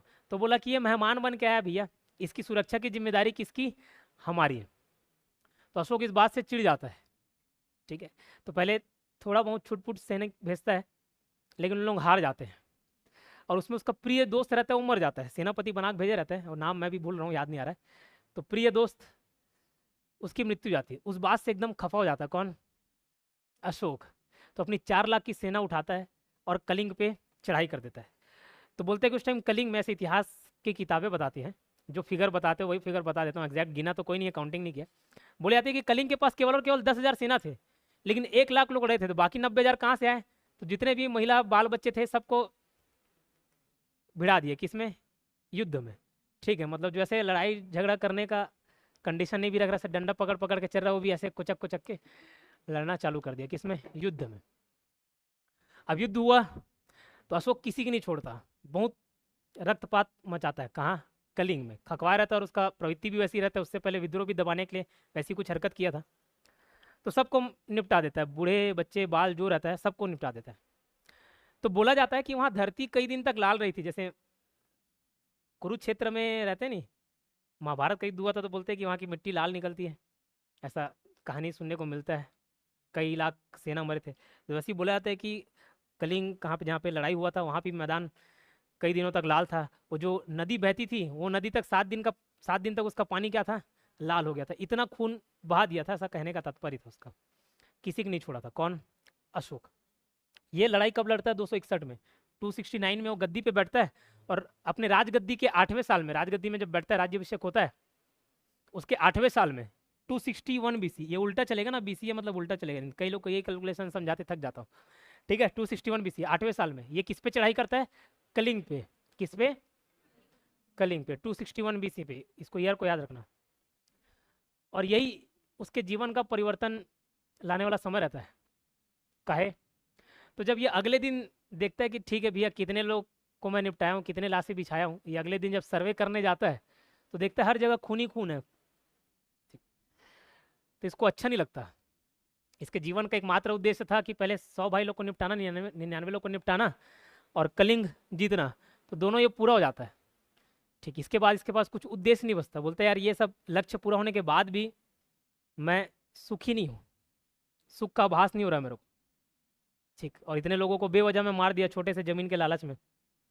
इसका हृदय परिवर्तन हो जाता है। तो ये क्या करता है, बौद्ध धर्म अपना लेता है। तो जो अशोक रहता है वो अपना प्रधानमंत्री उपगुप्त को बनाता है, ठीक है, उपगुप्त। और वही उसका बौद्ध भिक्षु भी रहता है, कौन, उपगुप्त। क्या नाम रहता है, उपगुप्त। ये उपगुप्त कौन रहता है, तो चाणक्य के ही शिक्षक, शिक्षक बोलता हूँ, शिष्य, शिष्य में रहता है, उपगुप्त नाम रहता है। ठीक है, तो उससे ये बौद्ध धर्म की दीक्षा ले लेता है और वही प्रधानमंत्री रहता है उसका। और लड़ाई झगड़े की नीति को छोड़ के ये अहिंसा की नीति को अपना लेता है। बोलता है कि मतलब मैं खुद से किसी के ऊपर चढ़ाई नहीं करूंगा, आक्रमण नहीं करूंगा। ठीक, तो ये बौद्ध धर्म अपना लेता है। कौन से इंसिडेंट के बाद अगर पूछा जाए तो कलिंग आक्रमण के बाद। इतना क्लियर, ठीक है। तो ये था किसकी कहानी, अशोक की कहानी। अब अशोक के बाद जो राजा रहते हैं उन लोग थोड़े कमजोर प्रवृत्ति के रहते हैं। क्यों कमजोर हो जाते हैं, क्योंकि अशोक के बाद जितने राजा हुए ना, सब के सब बौद्ध धर्म अपना लिए थे। और बौद्ध धर्म अहिंसा की नीति पे चलता है ज़्यादातर, अशोक भी। तो भैया ये साम्राज्य को अहिंसा के बल पे नहीं बचाया जा सकता। हर कोई बोलेगा कि नहीं मैं अहिंसा, सत्य और अहिंसा के मार्ग पे चलूंगा और युद्ध जीत जाऊंगा, तो नहीं बन पाता। ठीक है, तो अशोक बौद्ध धर्म अपना लिया, उसके बाद भी बौद्ध धर्म अपनाए। तो इन लोग लड़ाई झगड़ा करना छोड़ दिए थे। धीरे धीरे जो जो क्षेत्र छूटते गया, छूटते गया, छूटते गया, और लास्ट में इनके शासक जो थे कमजोर होते गए। और कहानी पहुंचती है बृहदत्त के पास। कहाँ, बृहदत्त के पास। ठीक है, तो बृहदत्त का सेनापति जिसका नाम रहता है पुष्यमित्र शुंग, क्या रहता है, शुंग। तो ये पुष्यमित्र शुंग ब्राह्मण रहता है। ये ब्राह्मण को हजम नहीं होता है कि भैया यहाँ हिंदू धर्म छोड़ के बौद्ध धर्म चल रहा है, मतलब बौद्ध धर्म का प्रचार प्रसार करता है अशोक। जितने भी बच्चे हुए रहते हैं ना इसके, सबको राज्य राज्य छोड़ोगे, तुम लोग कहाँ जाओ, इंडोनेशिया जाओ, मलेशिया जाओ, श्रीलंका जाओ, पाकिस्तान जाओ, अफगानिस्तान जाओ, चाइना जाओ, जापान जाओ, सब दूसरे दूसरे देश में भेज देता है। किसको, अपने बच्चे लोग को, क्या करने के लिए, बौद्ध धर्म का प्रचार प्रसार करने के लिए। तो अलग अलग बच्चे लोग को अलग अलग जगह भेजा रहता है। जिसमें श्रीलंका वाले पूछता है श्रीलंका में किसको भेजा था, तो श्रीलंका में लड़के का नाम रहता है महेंद्र। महेंद्र बाहुबली वाला नहीं, महेंद्र। और संघ मित्रा, कौन, संघ मित्रा। तो ये लड़का, इसकी नाम याद रखना। बाकी और चाइना जापान सब जगह भेजे रहता है, इसलिए तो वहाँ बौद्धिज्म है ना। जितना इंडिया में नहीं मिलेगा उतना आपको नेपाल, चाइना, जापान ये सब में देखने को मिल जाएगा, श्रीलंका। ठीक है, तो महेंद्र और संघमित्रा को भेजा रहता है कहाँ पे, श्रीलंका में। ये बस कहानी चल रहा है, समझ लो। फिर फैक्ट्स तो अभी आएंगे, पीडीएफ में मिलेंगे। ठीक, तो महेंद्र और संघमित्रा को कहाँ भेजा रहता है, श्रीलंका में। क्या करने भेजा रहता है, तो बौद्ध धर्म का प्रचार प्रसार करने भेजा रहता है। अब बौद्ध धर्म का इतना प्रचार प्रसार होता है, ठीक है, उस टाइम में, कि देखो ना, श्रीलंका में बौद्ध मिलेंगे, तमिल मिलेंगे, यही दो लोग मिलते हैं, बौद्ध और तमिलियन। ऊपर चाइना जापान, हर जगह ज़्यादातर बौद्धिस्ट फैले हुए हैं। ठीक, इस बात से कौन चिढ़ा, पुष्यमित्र शुंग चिढ़ा। ये पुष्यमित्र कौन था, तो उसका सेनापति था बृहदत्त का, लेकिन ब्राह्मण था। तो ये बौद्धिस्ट हो गया, वो ब्राह्मण। तो अगर ये जो मौर्य साम्राज्य के राजा देखे ना, तो चंद्रगुप्त मौर्य जो आया, ये जैन धर्म अपना लेता है। हिंदू रहता है शुरू में, लेकिन जीवन के अंतिम दिनों में कौन सा धर्म अपनाता है, बोलने से सब अलग अलग रहते हैं ना, दादा पोते। ठीक है, चंद्रगुप्त मौर्य। उसके बाद जो बिंदुसार आता है, ये आजीवक संप्रदाय चलता है। अभी आजीवक क्या है, जैसे बौद्ध है, जैसे जैन है, जैसे हिंदू है, जैसे इस्लाम है, वैसी एक कौन सा संप्रदाय रहता है, आजीवक, आजीवक संप्रदाय। तो ये इसका अनुयायी रहता है, इसका फॉलोअर रहता है। जैसे ये जैन धर्म का है, वैसे ये आजीवक का। ये आजीवक संप्रदाय के प्रवर्तक, प्रोपाउंडर या फाउंडर बोल लो, कौन थे पूछने से, जैसे गौतम बुद्ध बौद्ध वाले हो गए, वैसे ये आजीवक संप्रदाय के कौन थे, मक्खली गोसाल। कौन थे, मक्खली गोसाल। गोसाई भी मिलता है और कभी कभार गोसाल मिलता है। इसको मैं ऐसे याद कर लिया, मक्खली से मक्खी याद कर लिया। देखो, जो मच्छर रहता है वो जल्दी मर जाता है, लेकिन जो मक्खी रहता है वो आजीवन जीता है नहीं। मतलब आसानी से कहाँ मरता है, कि ऐसे किए और ऐसे पकड़े तो पकड़ाता है क्या, नहीं पकड़ाता। तो मक्खी से आजीवन याद रखना, आजीवन जीता है। तो आजीवक संप्रदाय का संस्थापक या प्रोपाउंडर बोल लो, कौन था, मक्खली गोसाल। इसका फॉलोअर रहता है कौन, बिंदुसार। इसके बाद आता है अशोक। अशोक क्या अपना लेता है, बताया, बौद्ध धर्म। ठीक है, कलिंग युद्ध के बाद उसका दिल दुख जाता है। ठीक है, छोटे से जमीन जायदाद के लिए इतने लोग को निपटा दिया लगता है। तो ये क्या रहता है, बौद्धिस्ट रहता है। इसके आगे जितने लोग रहते हैं ज़्यादातर सब बौद्धिस्ट रहते हैं, बीच के वाले कहानी मालूम मालूम नहीं। तो इस बात से कौन चिढ़ जाता है, बोला पुष्यमित्र शुंग जो कि एक ब्राह्मण रहता है, बोले भैया इन लोग राज करेंगे ना तो धीरे धीरे ये 16 महाजनपद जो अखंड भारत बना गया चाणक्य वो भी टूट जाएगा और हम लोग भी निपट जाएंगे और ये बौद्ध धर्म को पूरा फैला देगा भारत में। तो पुष्यमित्र शुंग क्या करता है, उन लोग को ऑनर देते, जैसे राजा रहते नहीं तो सलामी, जैसे 21 तोपों को सलामी मिलते नहीं, तो वैसी सलामी देने वाली प्रथा रहती है। तो सलामी देते हैं ऐसे तलवार ऊपर करके, तो किसके पीछे खड़े रहता है, बृहदत्त के पीछे खड़े रहता है, कौन, पुष्यमित्र शुंग। तो ऐसे सलामी देते देते ऐसे भी दे देता है, नहीं समझे, समझ गए ना। हाँ, तो पीठ पे उसके वार कर देता है, जैसे जूलियस सीजर को मारे थे नहीं, जूलियस सीजर वाला कहानी पढ़े होगे बचपन में, यूट्यूब ब्रूटस वाला, नहीं पढ़े हो, छोड़ो। बृहदत्त वाला सुने हो, नहीं सुने हो, अभी तो बता रहा हूँ। तो बृहदत्त को कौन मार देता है, पुष्यमित्र शुंग। और यहाँ से ब्राह्मण वंश की नींव रखती है। शुंग वंश पढ़े नहीं, हसीना माथे पे सुकीना वाला, नहीं याद आ रहा है, हर्यक वंश, शिशुनाग वंश, नंद वंश, नंद वंश में धनानंद को मारा ना, मौर्य साम्राज्य आया, फिर मौर्य साम्राज्य के बाद हसीना, माथे पे सू से शुंग याद किए थे, शुंग वंश। तो ये वही शुंग वंश है, उसके बारे में देखेंगे डिटेल में। तो ये पूरा कहानी समाप्त हो गया किसका, मौर्य साम्राज्य। तो बृहदत्त खत्म, वहाँ से दूसरा डायनेस्टी आ जाता है, कौन सा डायनेस्टी, शुंग डायनेस्टी, ठीक है, कौन सा डायनेस्टी, शुंग डायनेस्टी, ठीक है। तो ये पूरा कहानी था, किसका कहानी था पूछा जाए तो मौर्य साम्राज्य का। स्टार्ट कहाँ से किए थे, मगध जनपद से स्टार्ट किए थे, 16 अलग अलग महाजनपद है, उसके बारे में भी पढ़ेंगे पूरे महाजनपद, और उसकी जो राजधानी है, कैपिटल है, वो याद रखेंगे, और जो एक आध दो महाजनपद होंगे उसके बारे में पढ़ लेंगे। मगध राज्य का उत्कर्ष देखेंगे, जिसमें मैंने बताया 7 डायनेस्टीज रूल की, 7 डायनेस्टीज में हर्यक से स्टार्ट करेंगे, ठीक है। लेकिन आज का जो मेन टॉपिक था वो कौन सा था, मौर्य साम्राज्य। थोड़ा लंबा भले चल गया, लेकिन अभी बचा हुआ इधर पढ़ना है आपको। अभी तो कहानी सुना है, अब फैक्ट्स देखेंगे, और जो बीच में याद आएगा उसको बता दूंगा। ये देखो, ये 16 ये महाजनपद का लिस्ट है, ठीक है। ये महाजनपद का लिस्ट कहाँ से मिलता है, तो एक बौद्ध ग्रंथ है अंगुत्तर निकाय, क्या है, अंगुत्तर निकाय, अलग अलग ग्रंथ है, जैसे हिंदू में महाभारत हो गया, रामायण हो गया, वैसे ही इसमें धम्मपद हो गया, बहुत सारे अलग अलग ग्रंथ है, उसमें एक ग्रंथ है अंगुत्तर निकाय।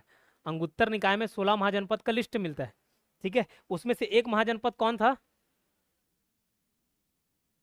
मगध, कौन सा था, मगध, ये, ठीक है, मगध।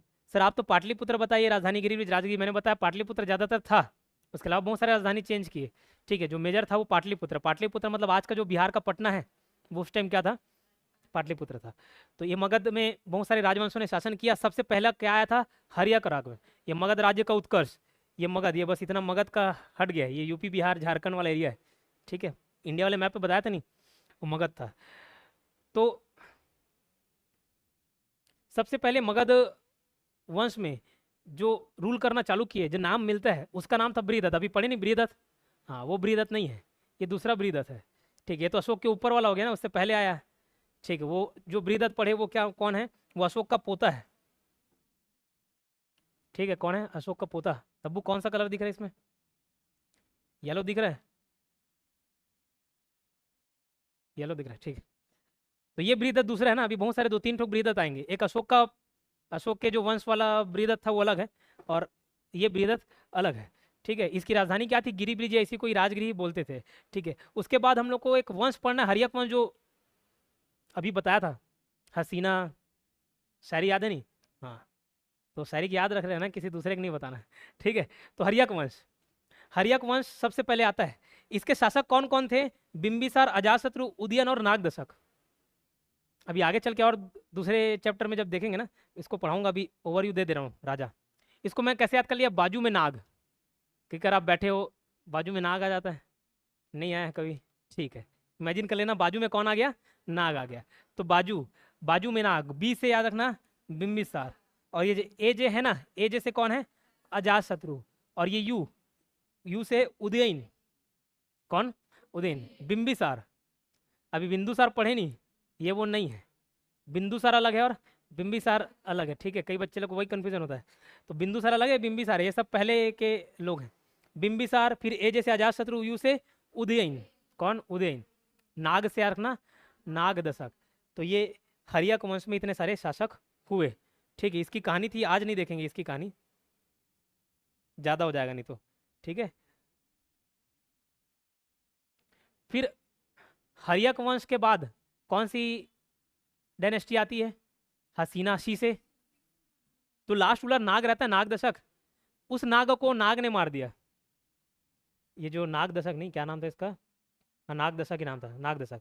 एक नाग दशक को नाग ने मार दिया, नाग को नाग ने मार दिया, मतलब नाग दशक को शिशु नाग ने मार दिया। तो फिर वो अपने नाम से शिशु नाग वंश की स्थापना करता है। ठीक है, क्लियर। अब उसके बाद नंद वंश आता है। नंद वंश का संस्थापक कौन रहता है? महापद्म नंद। इसको महाछत्रहंता बोलते हैं, मतलब ये छत्री तो नहीं था, छत्री लोग को निपटाने वाला था। जैसे परशुराम थे नहीं, 17-18 बार पूरा धरती को छत्री विहीन कर दिए थे, वैसे ये भी छत्री लोग से बहुत चिढ़ता था। ठीक है, भले इसकी सेना में छत्री लोग ही थे लेकिन चिढ़ता था। महापद्मनंद के बाद धनानंद आता है। धनानंद के बारे में पूरा कहानी स्टोरी बता दिया। धन का लालची था इसलिए इसका नाम क्या रख दिया गया? धनानंद। ठीक है, ये किसका समकालीन था? सिकंदर का समकालीन था। इसकी हत्या किसने कर दी? चंद्रगुप्त मौर्य ने कर दी और मौर्य साम्राज्य की स्थापना की। अब कहानी नहीं बता रहा हूँ, ये फैक्ट्स तो बता दिया। सिकंदर के बारे में थोड़ा सा देख लेते हैं, हमारा पार्ट नहीं है बट वो मौर्य साम्राज्य से रिलेटेड रहता है ना, युद्ध किया हुआ है, लड़ाई झगड़ा आया हुआ भारत, तो वहाँ से इंपॉर्टेंट रहता है। 356 में पैदा हुआ, बताया था। इसके बारे में ना 3 डेट याद रखना। कौन कौन सा 3 डेट याद रखोगे? 356 जिसमें पैदा हुआ, 326 बीसी, ये ईशा पूर्व, बीसी मतलब बिफोर क्राइस्ट, इसमें ये क्या किया था? तो झेलम नदी के किनारे पोरस के साथ युद्ध किया था। फिर तो 323 बीसी याद रखना, इसमें ये क्या हो जाता है? मर जाता है। इसके पिता का नाम फिलिप रहता है, जिसको बताया ना, उसकी माँ और इन लोग मिलकर निपटा देते हैं फिलिप को।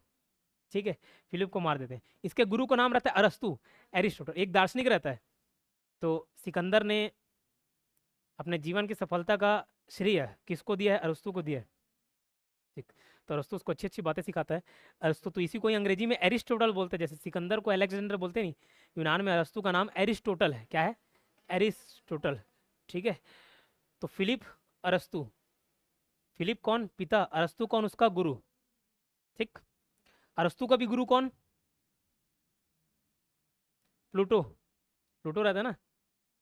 ठीक, प्लूटो ही रहता है। तो इसका सेनापति कौन था? किसका? सिकंदर का। सेल्यूकस निकट रहा, लेकिन कैसा सेनापति? थल सेनापति, मतलब जब जमीन में लड़ाई कर रहे हैं तब सेनापति का कमान कौन संभालता था? सेल्यूकस निकट रहा। और जब पानी में लड़ाई करते थे, पानी मतलब समुद्र वगैरह में तो नहीं किए, जो नदी वगैरह में लड़ते थे ना, तो कौन था? निर्याकस था। ठीक है, हाइडेस्पिजिया, झेलम या वितस्तता, नितस्ता हो गया, वी है। वितस्तता का युद्ध सिकंदर और पोरस के बीच हुआ, सिकंदर और पोरस के। तो कैसे जीता वो कहानी बता दिया था। सिकंदर की सेना ने व्यास नदी को पार करने से मना कर दिया था। क्यों? व्यास नदी के बाद ना मगध वाला डायनेस्टी, मगध का बाउंड्री चालू जाता था। ठीक है, और वहाँ 5 लाख की सेना के साथ बैठा था, बोला था कौन? धनानंद। अब बोले कि थोड़े मोड़े हाथी, थोड़े मोड़े सेना इतना नुकसान पहुंचा दी, तो उसके पास तो उसकी सेना में कितनी हाथियां हैं। ठीक है, उधर के जंगलों में हाथी मिलता भी था, वहाँ हाथी ज़्यादा रिक्रूट होते थे। ठीक है, तो इस बात से डर गए कौन? सिकंदर के सेना। सिकंदर नहीं डरा हो तो उसको लड़ना ही था, और लड़ने के लिए नाम से निकला था। लेकिन वापस हो जाते हैं। सिकंदर के व्यास नदी से पार करने से मना कर दिया इसकी सेना ने। इसकी मृत्यु होती है 323 ईसा पूर्व में। कहाँ पे? बेबीलोना। बेबीलोन है, लोना नहीं है, बेबीलोन, लोना नहीं। ठीक, तो बेबीलोन में इसकी मृत्यु हो जाती है। किसकी? सिकंदर की। ठीक है, कितने साल का रहता है जब मरता है? तो 33 साल का जवान लड़का रहता है। घोड़ा, घोड़ा क्या है? घोड़े का नाम होगा, छूट गया। बुका फेलस, बुका फेलस। ये जब 12 साल का रहता है सिकंदर, तब ये बुका फेलस एकदम जंगली घोड़ा रहता है। ठीक है, तो कोई इसको कंट्रोल नहीं कर पाता, तो सिकंदर जाता है कि मैं इसको कंट्रोल करूंगा। ठीक है, तो कंट्रोल कर लेता उसको। किसको? बुका फेलस को। और वहीं से उसके फिर जीवन पर्यंत साथ रहता। कौन? बुका फेलस। इसके नाम पे एक शहर का भी नाम रख देता है, मतलब मैं मरूं तो मेरे तो याद करेंगे, मेरे घोड़े भी याद करना चाहिए। ठीक है, तो बुका फेलस नाम से कोई जगह है। ठीक, तो बुका फेलस किसके घोड़े का नाम? ठीक है, तो गिने चुने लोग के घोड़े का नाम बस याद रखना। जैसे चेतक किसका था? महाराणा प्रताप का। पवन किसका था? अशोक का। ठीक है, बुका फेलस किसका था? सिकंदर था। और बाकी आप गाय घोड़ा ला रहे हो तो उसको याद नहीं करना, ये 3 घोड़े का नाम बस याद रखना। ठीक है, चंद्रगुप्त मौर्य, बिंदुसार, अशोक, कुणाल भी था। कुणाल बीच में मिलता है करके नाम बताया था नहीं, कहीं दशरथ बोलते हैं, कभी कुणाल। ठीक है, उसको छोड़ दो। तो ये इंपॉर्टेंट रूलर्स के नाम लिख दिए मैंने, है ना। बाकी वो क्रम तो बता दिया था बहुत सारा। चंद्रगुप्त मौर्य, बिंदुसार, अशोक और फिर संपत्ति, दशरथ, वो सब लोग आए थे। ठीक, सतधवन, वो सब नाम आए, उसको स्किप कर देना, मैंने जितने को याद रखने बोला उतना याद रखना। चंद्रगुप्त मौर्य संस्थापक था। चंद्रगुप्त मौर्य को सेंड्रोकोट्स बोला जाता था, जस्टिन। किसके द्वारा? जस्टिन के द्वारा। जस्टिन बीबर नाम सुने नहीं? हाँ, बस वैसे ही जस्टिन नाम है, तो उसको बोला सेंड्रोकोट्स। सेंड्रोकोट्स किसको? इन लोग नाम क्या प्रोनाउंस नहीं कर पाते थे, जैसे आपको दूसरे के भाषा अजीब लगता है नहीं? जैसे सिकंदर, अलेक्जेंडर था तो अलेक्जेंडर का कहाँ, अलेक्जेंडर से सिकंदर कर दिए, आ और सा मिल ही नहीं रहे, लेकिन कर दिए, ठीक है। वैसे ही इन लोग, किसका नाम? चंद्रगुप्त मौर्य का क्या कर दिए? सेंड्रो कर दिए, ठीक है। चैंड्रो, सेंड्रो, ऐसा नाम उसका चेंज हो गया, सेंड्रो कोर्स। किसने बोला? जस्टिन ने। जस्टिन, जस्टिन क्या था? इतिहासकार था, उसने नाम रखा, ठीक है। और एक और नाम था इसका, एंड्रोक्रोट्स। सेंड्रो, एंड्रो, एंड्रोकोट्स। ये किसने बोला? प्लूटार्क ने। किसने? प्लूटार्क ने। ये कौन था प्लूटार्क? ये भी इतिहासकार था। एक प्लूटार्क है और एक जस्टिन है। तो बाद में मालूम चला कि भैया ये जो यूनान, यूनान मतलब उधर यवन, ग्रीक लोग बोल लो, ये बाद में जो एंड्रो सेंड्रो कर रहे हैं, ये कौन है? जो भारत के इतिहास में चंद्रगुप्त मौर्य मिलता है, उसी का नाम है। ये बाद में जो, क्या नाम था इसका, 1750 से 1900 में से कोई खोजा था, नाम नहीं दिखा, आएगा तो बता दूंगा। उसने वेरीफाई किया, अरे भैया ये जो चंद्रगुप्त मौर्य आप लोग जो बोलते हो ना, उधर का जस्टिन जो बोल रहा था सेंड्रोकोट्स और एंड्रोकोट्स, ये वही चंद्रगुप्त मौर्य। ऐसे बाद में पुष्टि हुई, ठीक है। तो चंद्रगुप्त मौर्य को सेंड्रोकोट्स बोला किसने? जस्टिन ने। और प्लूटार्क ने क्या बोला? एंड्रोकोट्स, ठीक है। ये मुद्रा राक्षस, ये मुद्रा राक्षस को यहाँ पे क्यों पढ़ रहे हैं? मौर्य साम्राज्य के बारे में जिन ग्रंथों से जानकारी मिलती है, उस ग्रंथ में एक मुद्रा राक्षस भी है। कौन कौन से ग्रंथ से जानकारी मिलती है अगर पूछा है तो एक है अर्थशास्त्र, इससे तो बहुत सारी जानकारी मिलती है। अर्थशास्त्र कौन है, कौन लिखा? चाणक्य ने। एक और चंद्रगुप्त मौर्य के दरबार में एक दरबारी था, उसका नाम था, बाहर से आया था, विदेशी राजदूत था समझ लो, जैसे इधर एम्बेसडर भेजते नहीं, वैसे ही उसका नाम था मेगास्थनीज। क्या था? मेगास्थनीज। तो मेगास्थनीज ने लिखा इंडिका। क्या लिखा? इंडिका। इन लोग, इंडिया का नाम इन्हीं लोग दिए थे, ठीक है। काहे इंडिया का नाम दिए? जैसे हिंदू कैसे पड़ गया, तो सिंधु नदी के इधर रहने वाले सब हिंदू हो गए, तो उधर के लोग ना सा को हा बोलते थे। एक भुवन बम का वीडियो आता था ना, वो भी सा को हा बोलता था, वैसे ही इधर भी सा को सा नहीं बोल पाते थे, हा बोलते। तो सिंधु से हिंदू हो गया, और इंडस के इधर रहने वाले इंडिया कहलाने लगे, इंडिया और इंडियन, ठीक, क्लियर। तो ये इंडिका, इंडिका किसने लिखा है? किताब का नाम है क्या? इंडिका। किसने लिखा? मेगास्थनीज ने। किसने? मेगास्थनीज। ये किसके दरबार में आया था पूछा जाए तो? चंद्रगुप्त मौर्य के। किसके? चंद्रगुप्त मौर्य के दरबार में रहता था, ठीक। एक और किताब है जिससे जानकारी मिलती है, क्या नाम है? मुद्रा राक्षस। किसने लिखा? विशाख दत्त ने। इसको कैसे याद रख लेना? जैसे विशाख दत्त से विशाखापट्टनम जाना, अब आपको अचानक से विशाखापट्टनम घूमने का मन करे, ठीक, समुद्र के किनारे बीच में लगे कि दर्शन करने जाना है मंदिर का, ठीक है, तो आपको क्या चाहिए रहेगा? मुद्रा चाहिए रहेगा कि फ्री में चल दोगे? मुद्रा चाहिए रहेगा ना। तो विशाखापट्टनम जाने के लिए क्या चाहिए? मुद्रा। तो विशाखापट्टनम से आगना विशाख दत्त, और मुद्रा से आगना मुद्रा राक्षस, ठीक है। चंद्रगुप्त मौर्य को निम्न कुल का बताया, किसमें? मुद्रा राक्षस में। ये निम्न कुल कहने का तात्पर्य है, ये कभी पूछा नहीं जाएगा, लेकिन इस बात में विवाद है इतिहासकारों में कि चंद्रगुप्त मौर्य क्षत्रिय था, ब्राह्मण था, क्या था, ठीक है, कि निम्न जाति का था, उच्च जाति का था, इस बात में विवाद है। तो मुद्रा राक्षस में इसको बेचारे को निम्न जाति का बता दिए, ठीक है। और कई लोग ने इसमें बोला कि ये क्षत्रिय था, इसके बाबू भी क्षत्रिय था, जो मर जाता है, और कौन मारता है? धनानंद ही मारता है, ऐसा बोला जाता है। फिलहाल हमको कौन सा कास्ट था उससे कोई लेना देना नहीं है, ठीक है। चंद्रगुप्त का प्रधानमंत्री कौन? चाणक्य। ये बताया था, यही तो हेल्प किया उसको सम्राट बनाने में। और चंद्रगुप्त मौर्य और चाणक्य के बीच एक अच्छा कन्वर्सेशन है, वो आपको भी याद रखना चाहिए अगर आपको गवर्नमेंट जॉब लगाना है तो मैंने बोला चाणक्य को जब बेइज्जती करके भगा देता है ना, कौन? पानी दो तरफ, धनानंद भगा देता है, तो ना तलाश में, कोई सा भी दे दो, ऐसा क्या मेरा वाला नहीं दूंगी ऐसा, ठीक। बचपन में से जूठा कर देता था कोई पानी मत मांगे करके, और ऐसा मुंह में डाल के वापस बॉटल में, लो भाई अब जिसको पीना है पी लो।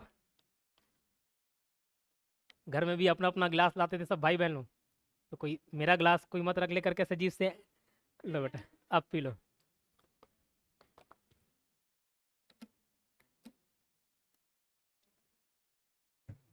कहाँ पे था? धनानंद जब भगा देते ना उसको, तो वो तलाश करते रहता है, बहुत सारे लोगों की तलाश करता है, कट शॉट करता है, शॉर्ट लिस्ट करता है, जैसे रेज्यूमे मंगवाते नहीं, वैसे वो भी रेज्यूमे मंगवाया था कि भैया भारत का सम्राट बनना, अखंड भारत का, तो अपना रेज्यूमे भेजो। तो बहुत सारे कैंडिडेट्स थे, और धीरे धीरे लास्ट में चंद्रगुप्त मौर्य को चुनता है, सबसे लास्ट में चुनाव करता है। शुरुआत में तो बहुत सारे शिष्य थे, बहुत सारे योद्धा थे उसके पास, ठीक है, जो राजा बनने की काबिलियत रखते थे। उसमें लास्ट में ना फाइनल 3 कैंडिडेट बचते हैं, एक चंद्रगुप्त मौर्य रहता है, एक मलय केतु रहता है, एक और नाम याद नहीं आ रहा मेरे को। तो इतने 3 लोग रहते हैं। तो एक ऐसा समय आ गया था, इन लोग लड़ाई झगड़ा करने जाते ही थे। भैया लड़ाई झगड़ा हो गया, जीत गए, उसके बाद इन्हीं आपस में युद्ध ना हो जाए, इसके लिए ना एक सम्राट का चुनाव करना जरूरी था। मतलब घोषणा करना था कि अगर हम लोग जीत गए मगध, तो राजा कौन बनेगा, सम्राट कौन बनेगा, ये घोषणा करना था। तो 3 आपस में मित्र थे, साथ में थे चंद्रगुप्त मौर्य, मलय केतु और एक और था। मलय केतु तो राजकुमार था कहीं का, राजा ने अपने बेटे चाणक्य को दे दिया था। तो चाणक्य परीक्षा लेता है, तो तीनों यंग लड़के थे, जवान थे, तो तीनों की क्या थी, गर्लफ्रेंड थी, ठीक है। तो चाणक्य सबसे पहले शर्त रखता है कि भैया जो राजा बनेगा ना, तो उसको अपनी गर्लफ्रेंड को छोड़ना पड़ेगा, ये प्यार मोहब्बत से दूर रहना पड़ेगा। तो 3 में से 2 लोग बात मान लेते हैं, जो तीसरा जिसका नाम मेरे को याद नहीं आ रहा है, वो नहीं मानता। वो बोलता है भैया तुम नहीं पढ़ा पाए, मतलब हमारी है, उसको भी तुम छोड़ने बोल रहे हो, ठीक है। इसने वादा किया है 7 जन्म का, कि 7 जन्म साथ निभाओगे, तुम तो भैया छोड़ के भाग जाते हो, युद्ध होता है तो ऐसा बोल के वो बोला कि नहीं मैं नहीं छोड़ सकता। तो उसको भगा देता है कि जाओ भैया तुम रासलीला रचाओ, इधर इधर तुम्हारे लिए कोई जगह नहीं है। तो उस टाइम चंद्रगुप्त मौर्य पूछता है, उसको भी छोड़ना पड़ता है ना, ब्रेकअप करना पड़ता है। तो उसकी गर्लफ्रेंड बकती है किसको, चाणक्य को, बेटा तुम्हारे वजह से इधर ब्रेकअप कर लिया है। तो चंद्रगुप्त मौर्य को बहुत ज़्यादा दुख होता है, डिप्रेशन में चल देता है वो। कौन, चंद्रगुप्त मौर्य। होता है कभी कभार, नहीं हुआ है, होगा कभी। तो पूछता है कि कभी कभार सोचता हूँ महाराज आप इतना मेरे से त्याग करवा रहे हो, इतना सेक्रीफाइस करने बोलते हो, ये एक परम मित्र थी मेरी बचपन की, उसको भी छुड़वा दिए, तो सोचता हूँ सम्राट बनने के लिए क्या इतना त्याग देना पड़ता। तो चाणक्य उसको बोलते हैं कि बेटा छोटा मोटा त्याग करके अगर कोई सम्राट बन जाता ना, तो भारत का हर व्यक्ति सम्राट बन जाता। वैसे आपको भी लगता है ये भी पढ़ना पड़ेगा, अरे ये भी पढ़ना पड़ेगा, सर इसको पढ़ूँ, सर इसको नहीं पढ़ूँ, सर इसमें इंपॉर्टेंट क्या है, काट छाट के तो और बता दिया, और क्या इसमें इंपॉर्टेंट। तो अगर थोड़ा बहुत पढ़ के गवर्नमेंट जॉब लग जाता ना, तो हर कोई डिप्टी कलेक्टर होता। यहाँ तो कई लोग आ रहे हो ना, ठीक है, लेकिन हर किसी को लगता है क्या, नहीं लगता, ठीक। तो आपको भी क्या करना है, सेक्रीफाइस, बट अभी मत छोड़ना किसी, ठीक है। अभी आचार संहिता आने वाला है ना, ये मिलेगी ना जॉब मिलेगा, ठीक है, तो अभी मत छोड़ देना। तो मतलब त्याग करना पड़ेगा, तो जितना बड़ा लक्ष्य उतना बड़ा त्याग। इसके बाद एक और कहानी मिलती है। अब 2 लोग बचे थे, मलय केतु और चंद्रगुप्त मौर्य। अब इसमें कैसे चुनाव किया जाए, तो इसमें आपस में ना फूट पड़ गया था। तो चाणक्य को किसी एक को रास्ते से हटाना था, तो दोनों के गले में ना ताबीज बंधे रहता है। तो पहले ये जाता है किसके पास, मलय केतु के पास। उसको लगता है कि ये तो राजा का बेटा है, इसके में राजा का गुण, स्वाभाविक गुण होगा, खून में तो आया होगा, ऐसा कुछ सोच के वो पहला ऑप्शन देता है किसको, मलय केतु। वो बोलता है कि दोनों में से मैं किसी एक को राजा बनाऊंगा, तुमको पहला अवसर दे रहा हूँ, तुमको क्या करना है, वो जो चंद्रगुप्त मौर्य के गले में जो ताबीज है ना, उसको चाबीज को निकाल के लाना। बोलता है अभी निकाल के लाता हूँ। बोला कि नहीं, 2 शर्त है, एक तो माला टूटना नहीं चाहिए और चंद्रगुप्त मौर्य उठना नहीं चाहिए। बोला ठीक है भाई। तो जाता है, देखता है यार कैसे निकालूं, रात में जा रहा है, ऐसे दे रहा है। बोला इधर क्या कर रहा तुम, तो बोला नहीं निकाल पाता, ठीक है, क्योंकि चंद्रगुप्त मौर्य उठ जाता था और खींचे तो टूट जाएगा। तो बोला कि नहीं हो पा रहा है। बोला ठीक है तुम जाओ। फिर 6 महीने बाद अवसर देता है किसको, चंद्रगुप्त मौर्य को। तो वो भी जाता है, देखता है, 2-3 बार ट्राई करता है, नहीं हो पाता। फिर पूछता है कि पक्का अगर इसको मैं निकाल के ला जाऊंगा तो मेरे सम्राट बना दोगे, और कोई कंडीशन तो नहीं रहेगा, बाद में पलट तो नहीं जाओगे। बोला नहीं। तो जाता है, उसका गला काट देता है, सोए रहता है ना। बोला देखो ना उठा ये और ना माला टूटा। तो चाणक्य भी सोचता है यार कैसा कंडीशन रख दे। बोला ठीक है, बट फिर भी फुलफिल तो कर दे। बोला अब से तुम सम्राट बनोगे, ये भी सर्वोच्च त्याग है, अपने परम मित्र का त्याग तो कर दिया ना, बेचारे को मारना पड़ा। बोला ठीक है। तो चाणक्य की ये वाली कहानी नहीं सुनने को मिलती। ठीक है, कहानी बस है, क्लियर। तो ये चाणक्य को क्या बनाता है, अपना प्रधानमंत्री बनाता है, बाद में राजपाट साहब यही संभालता है, ठीक है। तो चंद्रगुप्त मौर्य का प्रधानमंत्री कौन, चाणक्य, और राजा कौन बन जाता है, सम्राट कौन बन जाता है, चंद्रगुप्त मौर्य। इसका नाम था विष्णुगुप्त चाणक्य और कौटिल्य। चाणक्य एंड बुक नहीं है, चाणक्य का एक बुक है, क्या नाम उसका, अर्थशास्त्र। इसकी तुलना किससे की जाती है, मैकियावेली के द प्रिंसिपल, प्रिंस से होगा, प्रिंसिपल हो गया, प्रिंस है, ठीक है, या प्रिंसिपिया नाम मिलता है उसमें उधर। तो प्रिंस किसने लिखा, मैकियावेली ने। तो उधर का इकोनॉमिक्स हो गया, इधर का इकोनॉमिक्स हो गया, वो वर्ल्ड इकोनॉमिक्स हो गया, इंडियन इकोनॉमिक्स हो गया, ठीक है। चाणक्य ने अंतिम समय कहाँ पे बिताया, श्रवणबेलगोला कर्नाटक में। चंद्रगुप्त मौर्य भी उधर ही जाता है, वो भी जैन धर्म में प्रथा रहता है, संथारा या ऐसे कुछ नाम रहता है उस प्रथा का, जिसमें भोजन पानी सब त्याग देते, धीरे धीरे खाना कम कर देते हैं, डाइटिंग पे चल देते हैं, फुल डाइटिंग हो जाता है, एक दिन खत्म हो जाते हैं। ठीक है, तो ऐसे चंद्रगुप्त मौर्य भी मरता है। और ये चाणक्य को कैसे भगाए थे तो बताया था, बिंदुसार उसको दुत्कार देता है। चंद्रगुप्त मौर्य ने 305 ईस्वी में, ईसी नहीं है, ईसा पूर्व है वो, 305 बीसी, इसमें सेल्यूकस निकेटर के साथ युद्ध लड़ता है। बताया था कौन था सेल्यूकस निकेटर, किसका सेनापति था, सिकंदर की सेनापति। ठीक है, तो युद्ध लड़ा, उसके बदले उसको क्या मिला, कार्नेलिया, और एक और नाम क्या था उसका, हेलेना। तो कुछ क्षेत्र मिले, काबुल, कंधार, हेरात और मकरान, दहेज में। कौन कौन सा, काबुल, कंधार, हेरात और मकरान। ठीक है, और क्या मिला, हेलेना। तो चंद्रगुप्त मौर्य बोला भैया ये तुम रखो, ये मेरे को चाहिए, हेलेना, कार्नेलिया, खुश था उसी में वो। ठीक है, और इधर से क्या मिला, उधर काउंटर गिफ्ट क्या मिला, रिटर्न गिफ्ट देते नहीं दहेज में, तो 500 हाथी। ठीक, चंद्रगुप्त मौर्य ने जैन धर्म की दीक्षा ली थी, किससे, भद्रबाहु से। इन लोग उधरी चले गए थे ना, साउथ इंडिया चले गए थे लोग। फिर चंद्रगुप्त मौर्य का उत्तराधिकारी कौन था, बिंदुसार, जिसका नाम क्या था, शत्रु विनाशक या अमित्रघात बोलते थे, बिंदुसार उसका उत्तराधिकारी चंद्रगुप्त मौर्य के बाद। ये बिंदुसार का नाम कैसे पड़ गया बताया था, उसके माथों पे बाई बर्थ टिकली लगे रहता था। ठीक है, बिंदु था, काला निशान पड़ गया था, जहर की वजह से बोला जाता है कि जहर की वजह से उसका निशान पड़ गया। खैर कैसे भी नामकरण हुआ उसका, क्या था नाम, बिंदुसार। ठीक है, वो उत्तराधिकारी बनता है। उसका नाम था अमित्रघात। अमित्रघात मतलब, हाँ, अमित्र, मित्र दोस्त, अमित्र मतलब शत्रु, उसका नाश करने वाला, अमित्रघात। ठीक है, जैसे सैंड्रो और एंड्रो नाम रख दिए थे, प्यार से कौन बुलाते थे, जस्टिन प्यार से उसको सैंड्रो कोर्स बुलाता था, और प्लूटार्क उसको प्यार से क्या बुलाता था, एंड्रो कोर्स। अलग अलग नाम से पुकारते नहीं आप लोगों को भी, घर में बाहर में, बस वैसे ही इसको क्या बोलते थे, अमित्रघात बोलते थे। ठीक है, इसके शासनकाल में तक्षशिला सेना में 2 विद्रोह हुए। ठीक है, इस विद्रोह को दबाने के लिए पहले बिंदुसार ने किसको भेजा, सुसीम को भेजा, और दूसरी बार अशोक को भेजा। तो सुसीम जो गया, सुसीम निकल रहा है, सुसीम जो गया वो मार खा के आया है, और अशोक जो गया वो विद्रोह को दबा के आया है। ठीक है, बहुत क्रूरतापूर्वक, इस समय से दहशत बने रहता था। ठीक, तो बिंदुसार ने सीरिया के शासक, अब ये सीरिया क्या, तो Bharat, Pakistan, Afghanistan, Iran, Iraq, Syria, ऐसे लाइन से पड़ता है देश। तो सीरिया, उधर राजा था, नाम था एंटियोकस प्रथम, क्या, एंटियोकस प्रथम। ठीक है, तो बिंदुसार ने क्या किए, बिंदुसार ने इससे कुछ कुछ चीज़ें मंगाई, व्यापार होता था, तो उसको मालूम चला कि भैया वहाँ मीठी शराब बनता है, क्या बनता है, मीठी शराब। तो बोले इधर के लोग तो साला कड़वा बनाते हैं, उधर मीठा कैसे रहता है, तो बोला भैया मीठा, मीठा खाने की आदत भी है और शराब पीने की इच्छा भी रहती है, टेंशन रहता है बहुत, इतना सारा साम्राज्य संभालना है, तो दोनों काम हो जाएगा। तो मीठी शराब मंगवाता है, क्या मंगाता है, मीठी शराब। 3 आइटम मंगाता है, ये पूछ दिया है, 3 आइटम मंगाया, उसमें से 2 भेजा, 1 नहीं भेजा, ऐसा कुछ पूछा गया है क्वेश्चन। तो एक क्या मंगाता है, मीठी शराब। अब दारू मंगा रहा है, उसके साथ चखना मंगाएगा, तो सूखे अंजीर मंगाता है, क्या, सूखे अंजीर, भैया मीठा भेज रहे हो साथ में चखना भी भेज देना, तो सूखे अंजीर। और दारू पीने के लिए पार्टनर कौन, दार्शनिक। तो उधर के ना दार्शनिक लोग को बुलाता है, दार्शनिक फिलोसोफर, जो दर्शन की बात करते हैं, ज्ञान की बात करते हैं, सांसारिक जीवन से परे की बात करते हैं, जो इससे परे जो जीवन है। तो लोग बोले कि भैया ये खरीदी बिक्री के लिए नहीं है, ये व्यापार का माध्यम नहीं है। ठीक है, तो इसका व्यापार नहीं कर सकते, इसको नहीं भेज सकते। तो बिंदुसार नाराज हो जाता है, तो उसके लिए बोलते हैं कि नहीं भैया हम दार्शनिक तो नहीं भेज रहे हैं, लेकिन एक अच्छा व्यक्ति भेज रहे हैं, एक राजदूत भेज रहे हैं अपने यहाँ का, ब्रांड एम्बेसडर। ठीक है, एम्बेसडर भेज देते हैं, उसका नाम रहता है डाईमेकस, क्या रहता है, डाईमेकस। देखो 3 अलग अलग राजदूत आते हैं ना, इंपॉर्टेंट नाम याद रखना। एक मेगा स्थनिज बताया, ये तब्बू दिख रहा नहीं, पक्का येलो लो। ठीक है, मेगा स्थनिज, जो इंडिगा लिखा है तभी बताए थे कहानी, ये चंद्रगुप्त मौर्य के शासनकाल में आता है। सबके मुंह से अब जवाई निकल रहे हैं, ठीक, खत्म करने का वक्त आ गया लग रहा है। चलो मेगा स्थनिज, थोड़ा सा और 5 मिनट और झेल लो। मेगा स्थनिज इंडिका, ये किसके दरबार में आता है, चंद्रगुप्त मौर्य।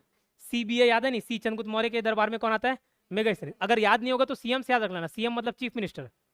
5 मिनट और सुन लो, 5 मिनट, चीफ मिनिस्टर याद रखना, C से चंद्रगुप्त मौर्य, M से, ठीक है, मैं खैर उल्टा करके याद कर लिया था, नहीं समझे, कोई दिक्कत नहीं।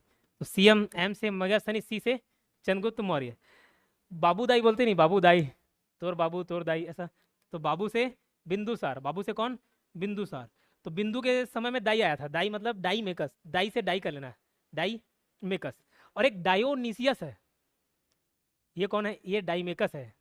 अभी जो बोला वो कौन है, डायोनीसियस। तो जो डायोनीसियस था वो अशोक के टाइम में आया था, किसके टाइम में, अशोक के टाइम में, ठीक है। तो ये बिंदुसार नाराज हो जाता है ना, तो नाराजगी जाहिर करता है, ठीक है, ये अपना बाकी सामान भी वापस ले जाओ। तो बोलते हैं नहीं नहीं, दार्शनिक नहीं भेज पाएंगे, लेकिन हम आपके दरबार में किसको भेज रहे हैं, किसको भेजे, डाईमेकस, बाबू दाई करके तभी तो याद कराया ना, बाबू से बिंदुसार, दाई से डाईमेकस। इसकी माता सुभद्रांगी, सुभद्रा, धर्मा, धर्मांगनी, ऐसे बहुत सारे नाम है, अलग अलग इतिहासकार लोग, नाम याद नहीं आता दूसरा लिख देते हैं। जैसे मैं ही दूसरा नाम बता देता हूँ, नहीं याद आता तो पूछता था एग्जाम में, कहानी बताना रहता तो, ठीक। तो इसकी माता का नाम क्या रहता है, सुभद्रांगी। बताया था शिकार करने गया था, तो वहाँ एक जनजाति महिला से उसको प्यार हो जाता है, उसका नाम क्या रहता है, यही धर्मा। कहाँ, तो धर्मा डीडी नेशनल में एक चैनल चलता था, अशोक वाला आता था, तो वहाँ धर्मा नाम था, तो वहीं धर्मा बता दिया, ठीक है, धर्मा धर्मा। उससे बच्चे होते अशोक और बीटा अशोक। उसके अलावा 25 रानी और रहती है, टोटल 26 रानी रहती है। तो 26 रानी से कितना बेटे, 101 बेटे, तो 2 इधर और बाकी 99 अलग। तो 99 लोग को क्या कर देता है, निपटा देता है। वो कहानी तो बता दिया था। अशोक का नाम अशोक मिलता है, लेकिन अपने आप को ना ये अशोक नहीं बोलता था, अशोक का नाम कोई और रख दिया होगा। तो ये अशोक का नाम अलग अलग जो शिलालेख है, स्तंभ लेख है, रॉक पिलर, ये सब रहते नहीं, रॉक एडिक्ट, या ऐसे खंबा बड़ा स्तंभ लेख बोल दिए, उसमें कुछ गोद दिए। पेन कॉपी तो चलता नहीं था उस टाइम, ठीक है, नेट का ज़माना तो था नहीं। तो अभी के मेमोरी को आगे जनरेशन में ट्रांसफ़र करना तो कैसे करेंगे, तो ताम्रपत्र लिख दिए, ज़मीन में गाड़ दिए, बाद में कोई पढ़ लेगा ऐसा। या कोई पत्थर है, बड़ा सा चट्टान है, उसमें गोद दिए। कहीं जाते हैं तो मंदिर वगैरह नहीं लिखे रहता है, छोटू लव्स मोटू ऐसा, ठीक, दिल बना दिए पेड़ वेड़ में, तो सब क्या थोड़ा लंबे समय तक टिके रहता है। तो ऐसे ही पत्थर में लग दिए, तो शिलालेख बोल दिए, समझ लो। कोई खम्बा वम्बा गाड़ दिए लोहे का, उसमें उकेर दिए, क्योंकि उसको मिटाना थोड़ा मुश्किल है ना, तो उसमें लिख दिए। तो ये सबसे भी ना जानकारी मिलती है। तो अशोक का नाम, अशोक किस में मिलता है, मास्की एवं गुर्जरा अभिलेख में, किसके, मास्की और गुर्जरा अभिलेख, मतलब और किसी में अशोक नहीं मिलता। उसका नाम क्या मिलता है, प्रिय, क्या, देव नाम प्रिय, देव नाम प्रिय, देव नाम प्रिय मतलब देवों का जो प्रिय है, कौन, अशोक, ठीक है। तो इसका नाम और क्या था, देव नाम प्रिय। और अशोक का नाम अशोक किस में मिलता है, तो 2 अभिलेख में, अभिलेख मतलब स्क्रिप्ट बोल लो, जो जानकारी संजोग रख रहा है, 5 मिनट बस है ना। मास्की और गुर्जरा, मास्की और गुर्जरा, इसको मैं कैसे याद किया था, तो एक अशोक करके ना मूवी है, शाहरुख खान और करीना कपूर का, देखे हो क्या। तो उसमें जब वो जंगल में भग जाता है, उसके ऊपर आक्रमण होता है, नहीं, तो उसी कहानी पे बेस्ड है। आक्रमण होता है अशोक के ऊपर, तो वो अपनी कसम सम दे के उसकी माँ भेज देती है, जाओ तुम जंगल झाड़ी में रहो ऐसे, ठीक है। तो वहाँ उसको प्यार हो जाता है, किससे, करीना कपूर से। तो शुरुआत में उसको ऐसी अल्लू खल्लू समझते हैं, किसको, शाहरुख खान को, ठीक है, लेकिन बाद में वो क्या निकल जाता है, बादशाह, ठीक। तो एक बार फिर करीना कपूर के ऊपर क्या होता है, आक्रमण होता है, अटैक होता है। तो जो शाहरुख खान रहता है उसको बचाता है नहीं, तो बोलते हैं कि भैया अकेले 10-12 लोग को निपटा दिया, कौन हो तुम, तो बोलता है मैं शाहरुख खान हूँ। बताता है मतलब क्या हूँ, अशोक हूँ। तो मतलब अपना मास्क निकालता है, समझ लो, एक पहचान जो छुपाया था उसको हटाता है, ऐसे याद कर लिए। बोले सर ये कैसा ट्रिक लंबा चौड़ा बता रहे हो, अब मेरे को वैसी कहानी से याद है तो बता दिया। तो मास्क निकालता है, तब मालूम चलता है कि भैया ये कौन है, अशोक है। तो अशोक का नाम अशोक किस में मिलता है, मास्की और गुर्जरा अभिलेख में, ठीक है, दोनों अलग अलग अभिलेख है। इसके टाइम में राजदूत आया था, डिया नहीं है, डायोनीसियस है ये, ठीक है, डायोनीसियस, डायोनीसियस, दाई बाबू के टाइम में, बाबू दाई, बाबू मतलब बिंदुसार, दाई मतलब डाईमेकस, डायोनीसियस अशोक के टाइम में। तो मेगास्थनीज किसके टाइम में, ठीक है, मेगास्थनीज चंद्रगुप्त मौर्य के टाइम में। अब बौद्ध धर्म की दीक्षा ली उपगुप्त से, कौन, अशोक। चंद्रगुप्त मौर्य तो भद्रबाहु से लिया था, और बिंदुसार किससे लिया, किससे बताया था, नहीं लिया। वो किससे लिया कोई नहीं बताया। आजीवक तो संप्रदायक नाम है, जैसे जैन है, जैसे बौद्ध है, और उसका संस्थापक जो था मक्खली गोसाल, वो बताया, ठीक है। इसने किससे शिक्षा ली, उपगुप्त से, ठीक है। बताया था कि ये बौद्ध धर्म कब अपना लेता है, जब कलिंग में निपटा देता है सब लोगों को। कभी कभार क्या लगता है हम लोगों को, जो लक्ष्य दिखाई देता है ना, कि ये एक बार मिल जाए और इसके बाद एकदम जीवन सुकून ही सुकून होगा। जैसे अभी आपको लगता होगा एक बार गवर्नमेंट जॉब मिल जाए पूरा लाइफ सेटल हो जाए, एक बार वो मिल जाए पूरा लाइफ सेटल हो जाए, नहीं होता सेटल, और अनसेटल हो जाता है मिलने का ठीक है, पर्सनल एक्सपीरियंस है ठीक है। तो कई बार लगता है जब वो लक्ष्य मिलता है ना, तब लगता है कि नहीं यार, ये इसकी तलाश में तो नहीं, अभी भी मेरे को संतुष्टि नहीं मिल रही, ठीक। मेरे को बचपन से वैसे ही लगते आता था, ये लगता था ये 8वीं क्लास 9वीं पहुंच जाऊँ फिर अच्छे से रहूँगा, 10वीं पहुंच जाए उसके बाद अच्छे से पढ़ूंगा, खुश रहूंगा। ऐसे करते करते कॉलेज निकल गया, ये मिल जाए तो खुश रहूंगा, ये मिल गई इसमें फिर दूसरी चाहिए वो भी, ऐसे करके पूरा मिल भी गया, छूट भी गया, किसी में संतुष्टि नहीं मिल रहा है। जॉब चाहिए था गवर्नमेंट जॉब, वो भी मिल गया, उसमें भी संतुष्टि नहीं मिला। एक में नहीं मिला, दूसरा लगा, दूसरे में नहीं मिला, तीसरे में लगा, तीसरे में नहीं मिला, 16 में नहीं मिला, छोड़ दिए। इसमें मिल रहा है, ठीक है, इसमें मिल रहा है तो यहाँ पे अटका हूँ। तो वैसे ही इसको भी लगा कि यार साम्राज्य चाहिए था मेरे को, बट फिर भी मिल गया, उसके बावजूद मेरे को संतुष्टि नहीं, क्योंकि जीवन तो 99 भाई को मारने में लगा दिया हो, ढूंढ ढूंढ के खोज खाज के सबको निपटा दिया, उसमें भी उसको तसल्ली नहीं मिला। कलिंग बचा था जीतने के लिए, कलिंग जीत गया, नाम हो जाता है ना जिसको चंद्रगुप्त मौर्य था, तुम्हारे दादा नहीं जीत पाए, तुम जीत जाओ, जीत लिया, उसके बावजूद संतुष्टि नहीं मिला। फिर देखा छोटे जमीन के लिए यार इतने लोग को मार दिया, खून खराबा कर दिया, डोकरी ढाकरी सबको निपटा देता है, तो उसका जो हृदय है दुख से भर जाता है, वहां से परिवर्तन आता है। क्या अपना लेता हो? बौद्ध धर्म किससे शिक्षा लेता है? उपगुप्त से। बौद्ध धर्म के प्रचार प्रसार के लिए श्रीलंका भेजा महेंद्र और संघमित्रा को। महेंद्र लड़के का नाम रहता है, लड़की का नाम क्या रहता है? संघमित्रा। शिलालेख का प्रचलन सर्वप्रथम अशोक ने किया। बहुत सारे शिलालेख मिलेंगे, 14 ठो। चलो ये बहुत ज़्यादा हो जाएगा, मेरी भी कदम लड़खड़ा रहे हैं।